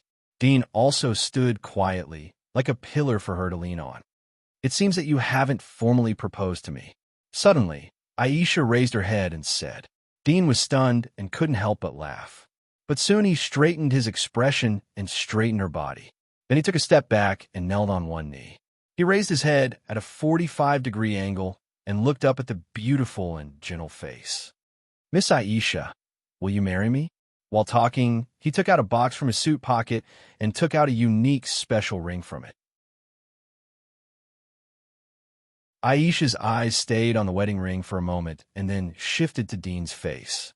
Her eyes were slightly misty, but soon she took a deep breath and suppressed the tears that were about to overflow. She smiled and said, "I'm willing. I'm very willing." Dean smiled. He felt that he had never been so happy in his life. He reached out and covered her delicate hand. He bowed his head and carefully put the wedding ring on her finger. When he looked up, he saw Aisha's happy expression. She was holding back her tears. Dean's eyes were gentle as he whispered, "I love you. I love you too." The tears in Aisha's eyes burst out. She threw herself into his arms. She wrapped her hands around his neck and hugged him tightly. "I really love you. I love you very much." Dean didn't expect her response to be so strong. His heart was touched. He hugged her tightly and said in a serious tone that he had never used before in his life, "I love you very much too. I will never let you down in this life." After that, he felt the weak figure in his arms tremble slightly. Aisha slightly opened her mouth.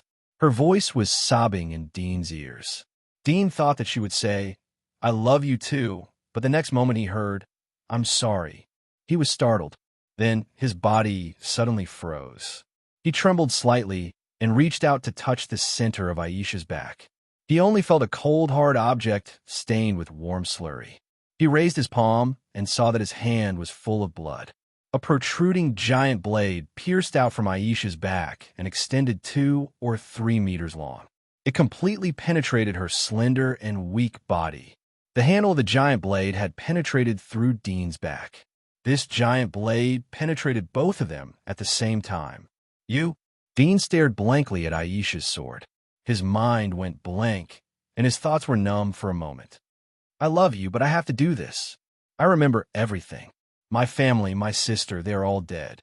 In order to resurrect me, you have killed too many people. I can't bear such a sin. I would rather die than see you become like this." Dean held her in a daze. Listening to her words, he suddenly felt a tearing pain in his heart. It was as if his soul was being torn apart. The pain went into his bone marrow and almost suffocated him. "You have recovered all your memories. So you want to kill me?" Dean clenched his teeth. The world in front of him was red. His blood seemed to be frozen, but also seemed to be boiling. Would a person's blood solidify or burn?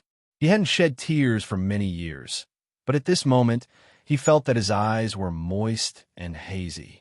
Aisha hugged him tightly and kept saying, "I'm sorry," but Dean's mind was still stuck in that sentence.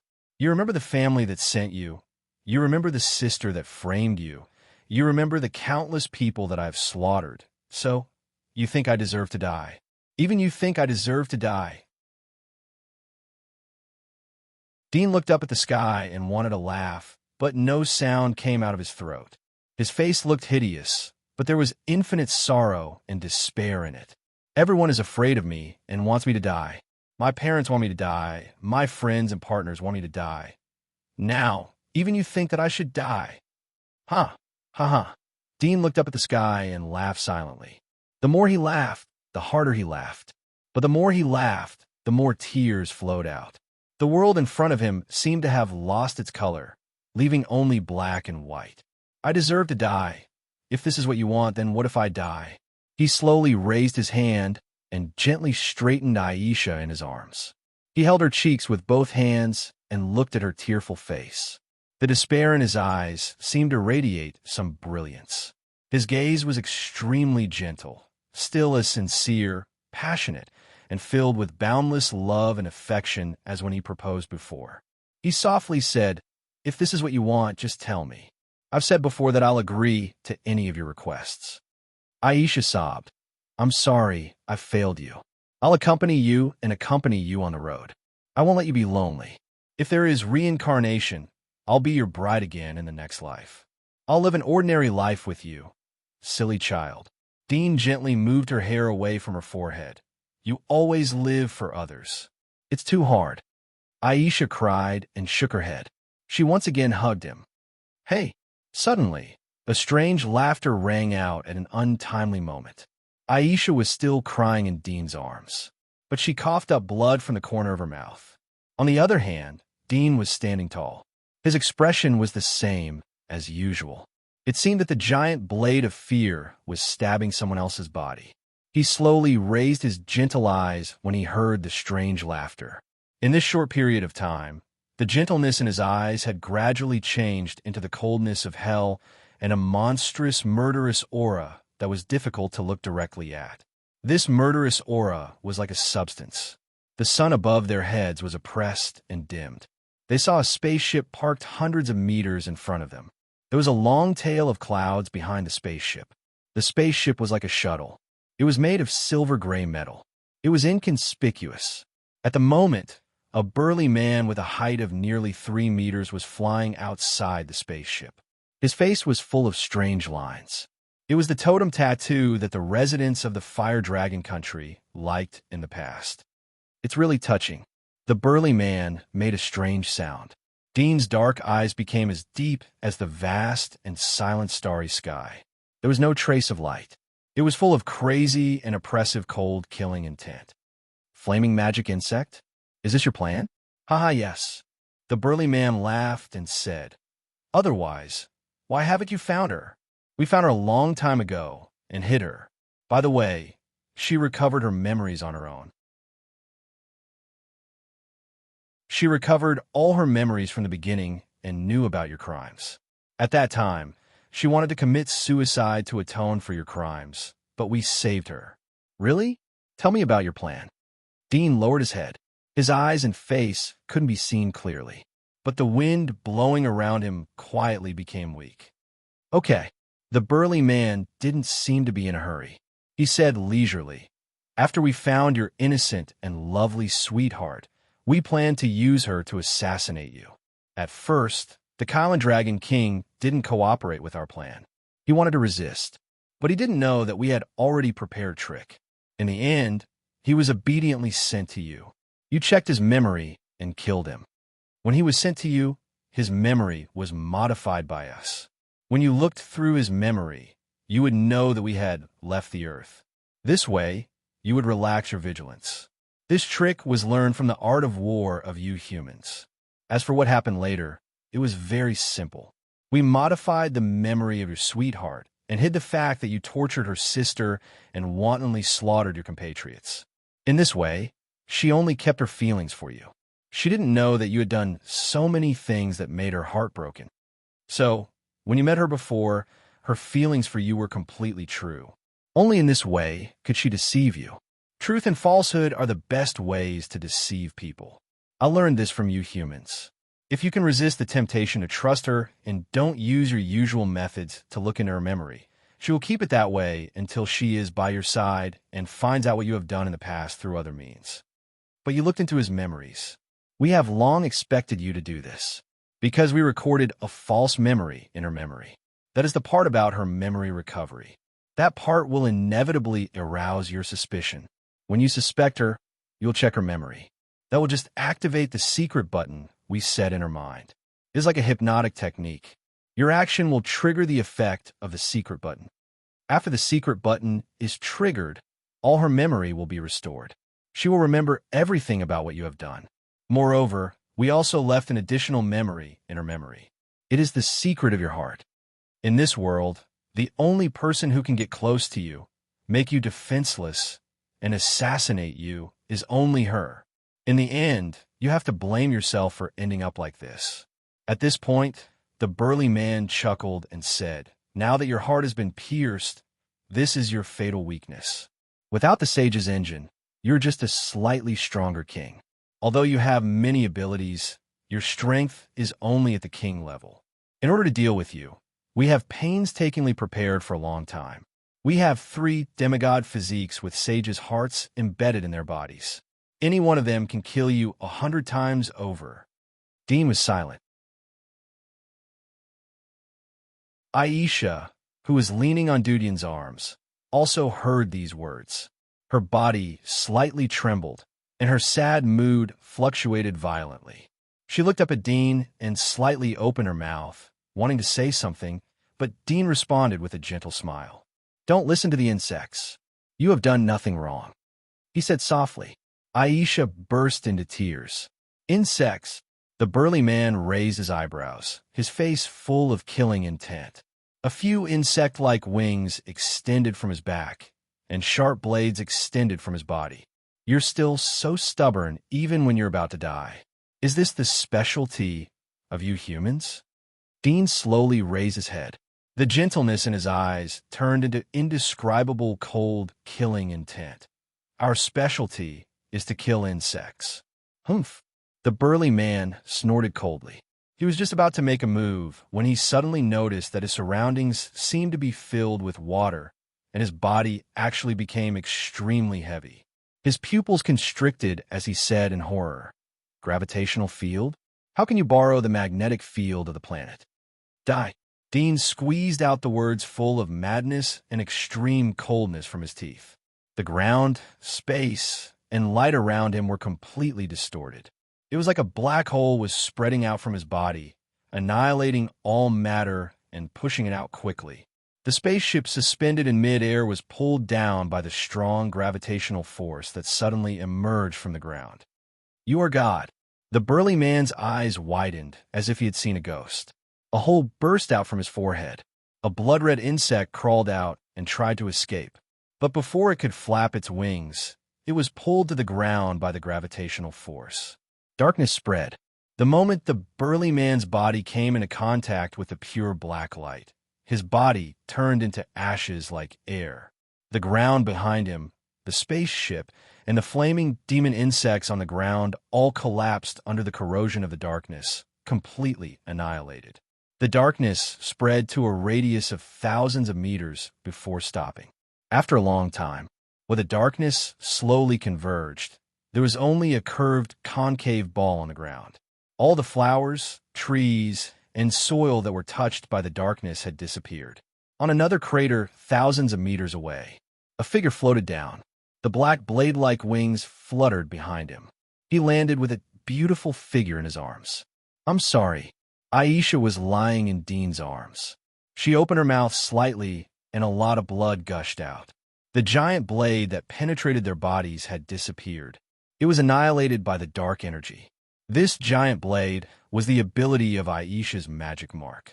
Its sharpness was not inferior to the splitting blade. It had a very thin, strange energy fluctuation. It could destroy cells from the molecular structure and cause wounds that were difficult to heal. When it penetrated the body, the strange energy would spread to the whole body and destroy all the tissues. Dean smiled and looked at her gently. He shook his head slightly. "I don't blame you. It's me who implicated you again. I'll love you." Aisha raised her hand and wanted to touch his cheek, but her hand slipped down halfway.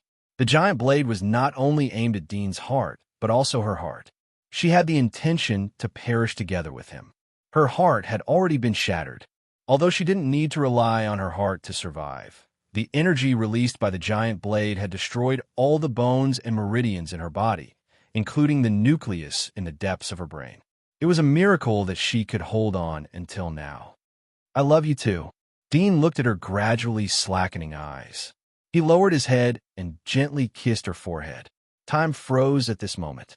The figure that he had been searching for many years passed away in the arms of the youth. Like a gust of wind from the foot of the mountain, it swept past them, taking something with it, and then swept towards the boundless blue horizon. "I love you." The youth's whisper fluttered in the wind and faded away. It was a big chapter of 9,000 words. The Dark King that had been written for a long time had finally come to an end. There were a lot of words to say after every book was finished. This book might have the most words. The afterword would be written in the next chapter. There is also an epilogue that will be published tomorrow night.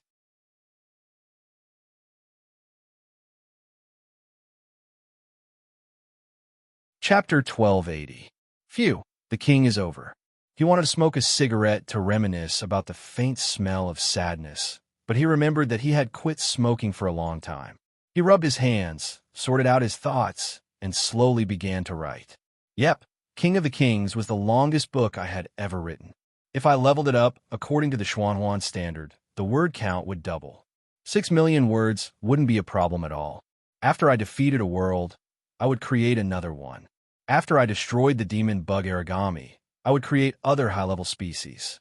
In a vast universe, it would be a piece of cake for me to create a few random species. But it wasn't the king. From the beginning of the first chapter of the book, I had already thought about the ending scene. The female lead hugged the main character who had gone through hardships to become a god.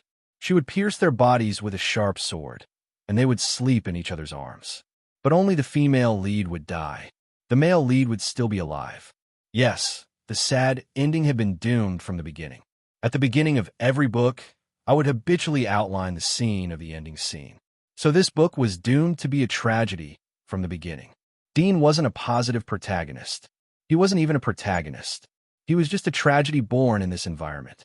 But what I wanted to express was not his sorrow, but the sorrow of the environment. It was also the sorrow of human beings. In the middle of the book, some people said that the protagonist was cruel and dark. They couldn't stand it and abandoned the book. I saw it, but I still silently wrote mine. Some people abandoned the book because they were afraid of affecting their worldview. But I couldn't agree with someone who said that this book was purely describing the darkness and playing up the dark psychology.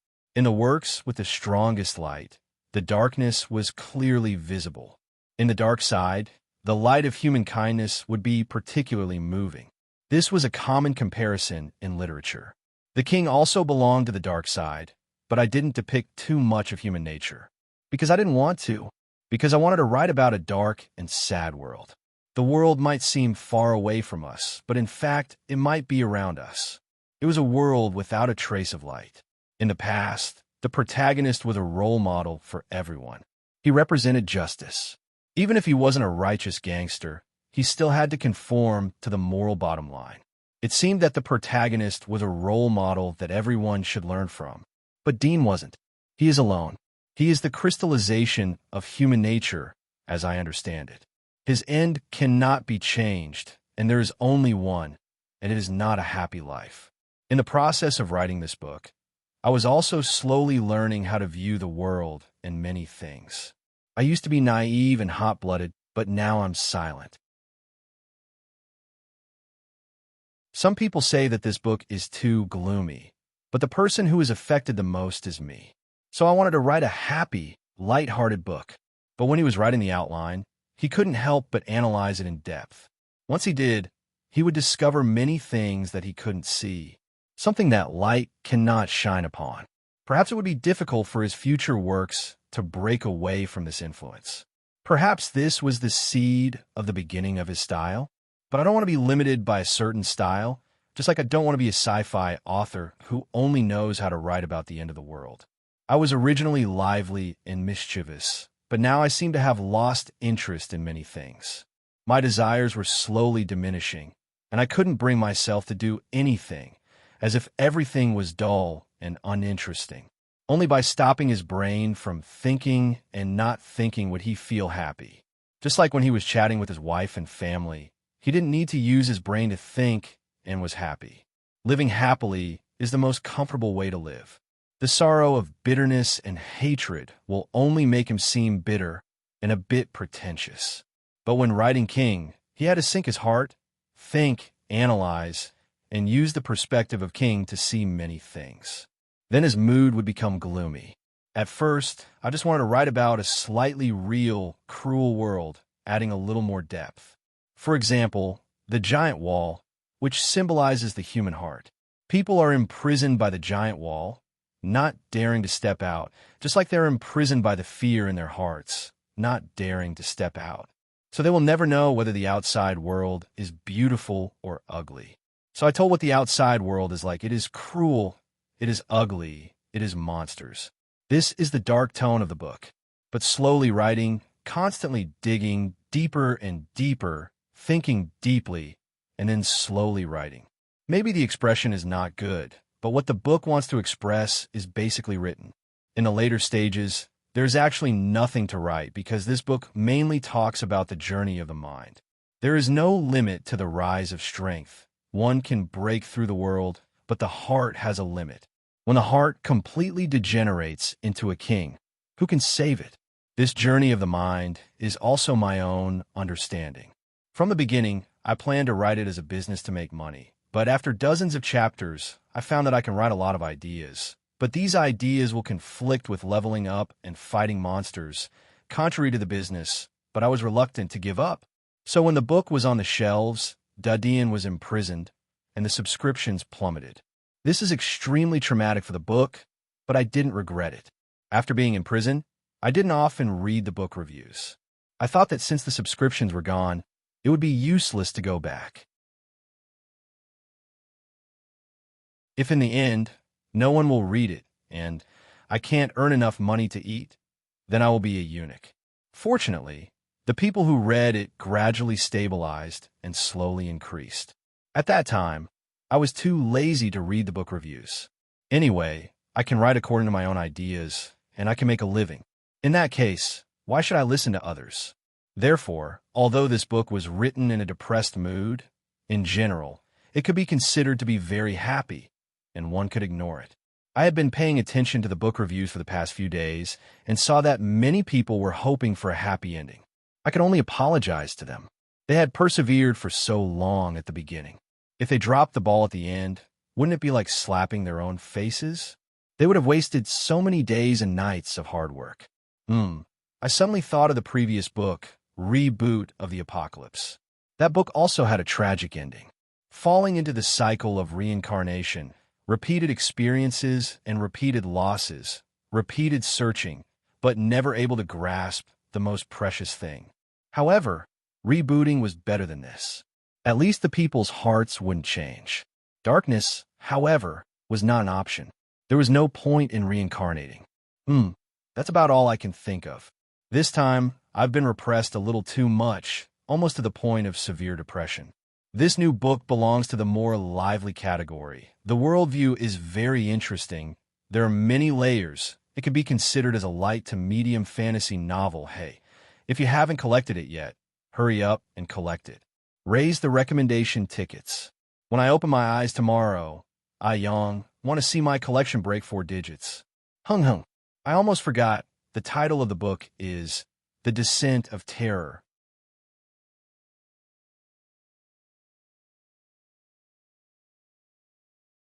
Chapter 1281. I'll write the epilogue of Kings of Darkness tomorrow. I'm tired from writing yesterday, so I'm taking a break. Please wait for a moment. After the content has been updated, please refresh the page to receive the latest update.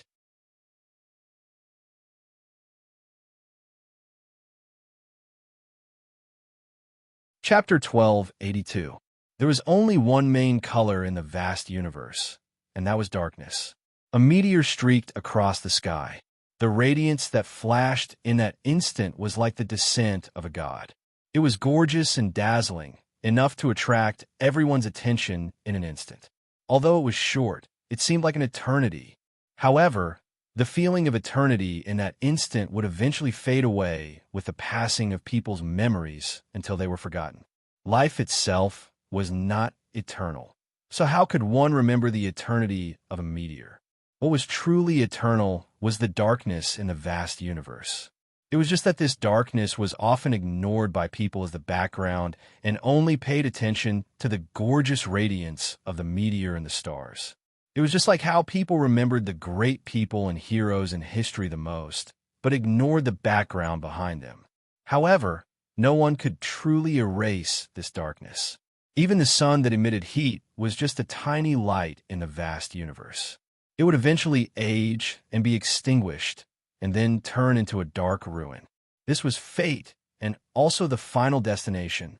On a desolate planet, there were no forests that could purify oxygen, nor were there rivers or seas. There were only frozen snow mountains or active volcanoes that were ready to erupt magma at any time. There were no buildings here, only some strange caves.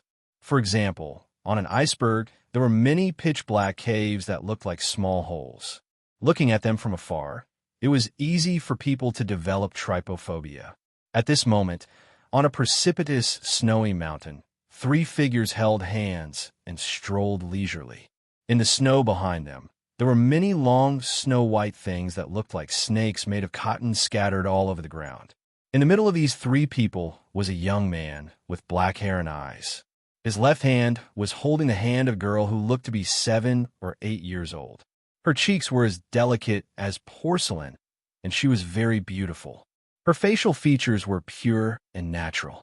On the right hand of the young man was holding the hand of a beautiful woman in a purple cheongsam. She was devastatingly beautiful, and her temperament was clear and noble. However, her expression was indifferent, without the slightest emotion. Her eyes were also indifferent, as if she was not hiding any emotions. Dad, the environment here is much worse than on Earth. The petite little girl sniffled and pouted at the young man. It's really uncomfortable to stay here. The young man smiled. Your body has the structure of an earthling.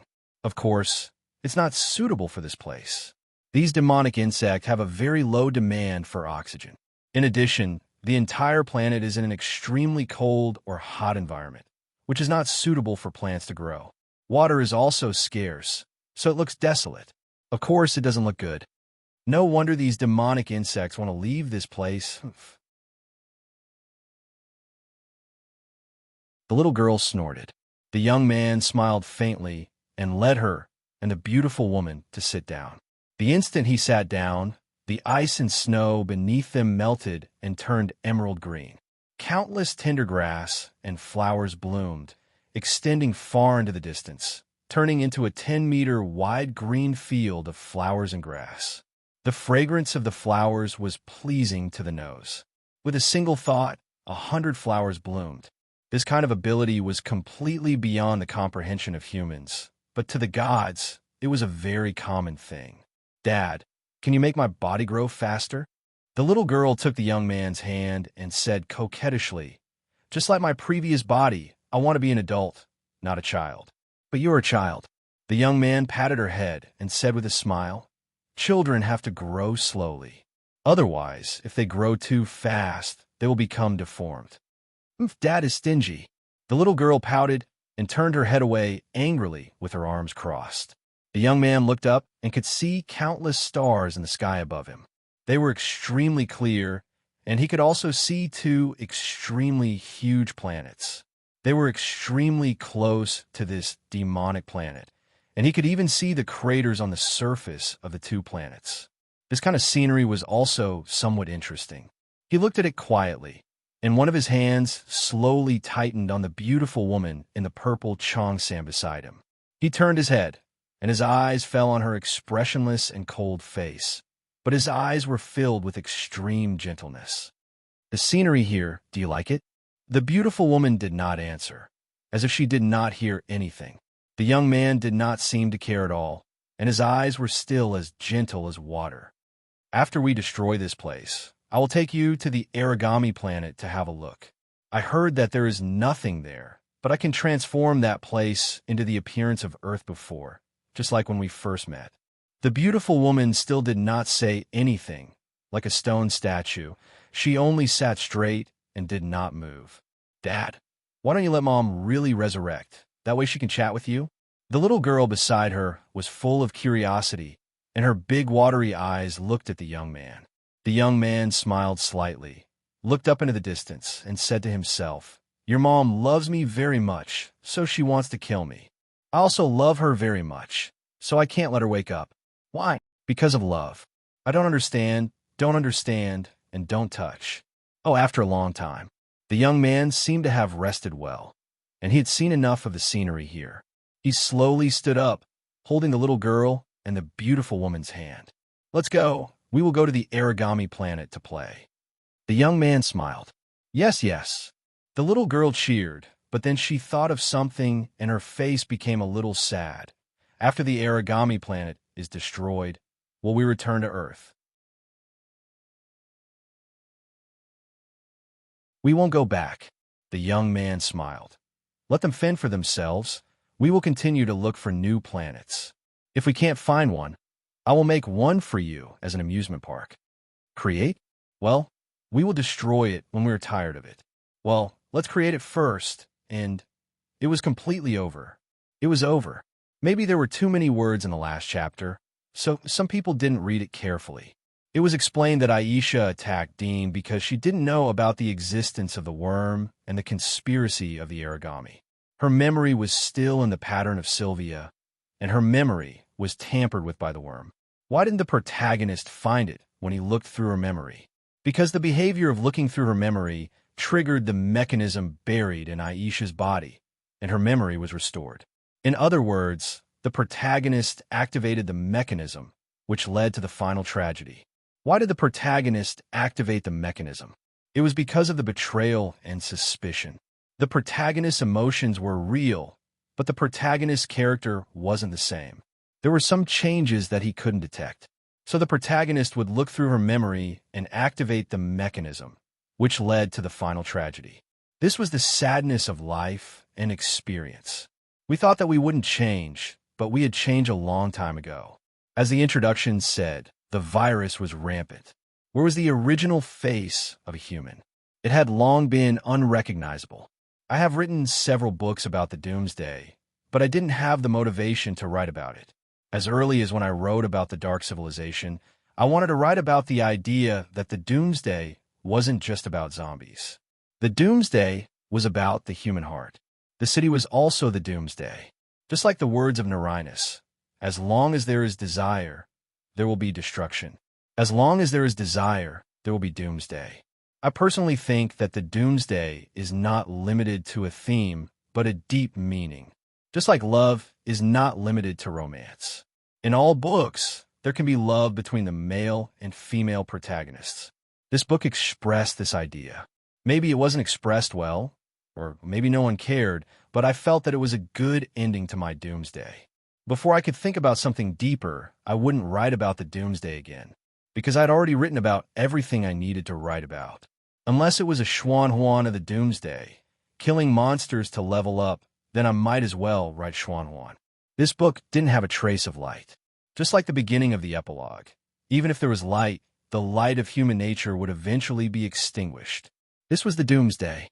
In the darkest and deepest environment, praying was also sad, because the God you prayed to might be the source of disaster.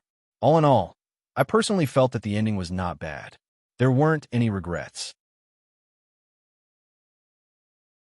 Finally, thank you all for following me. Thank you all for clicking, recommending, and tipping. Sometimes the readers in the group would remind me about things that I didn't even notice.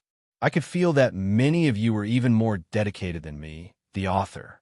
King was not only my child, but also everyone's care. Thank you all. Forgive me for being unrestrained and loving my freedom. I was also afraid that one day I would fall. Oh, all right, I can't sing anymore. The final stop. Goodbye, my friends.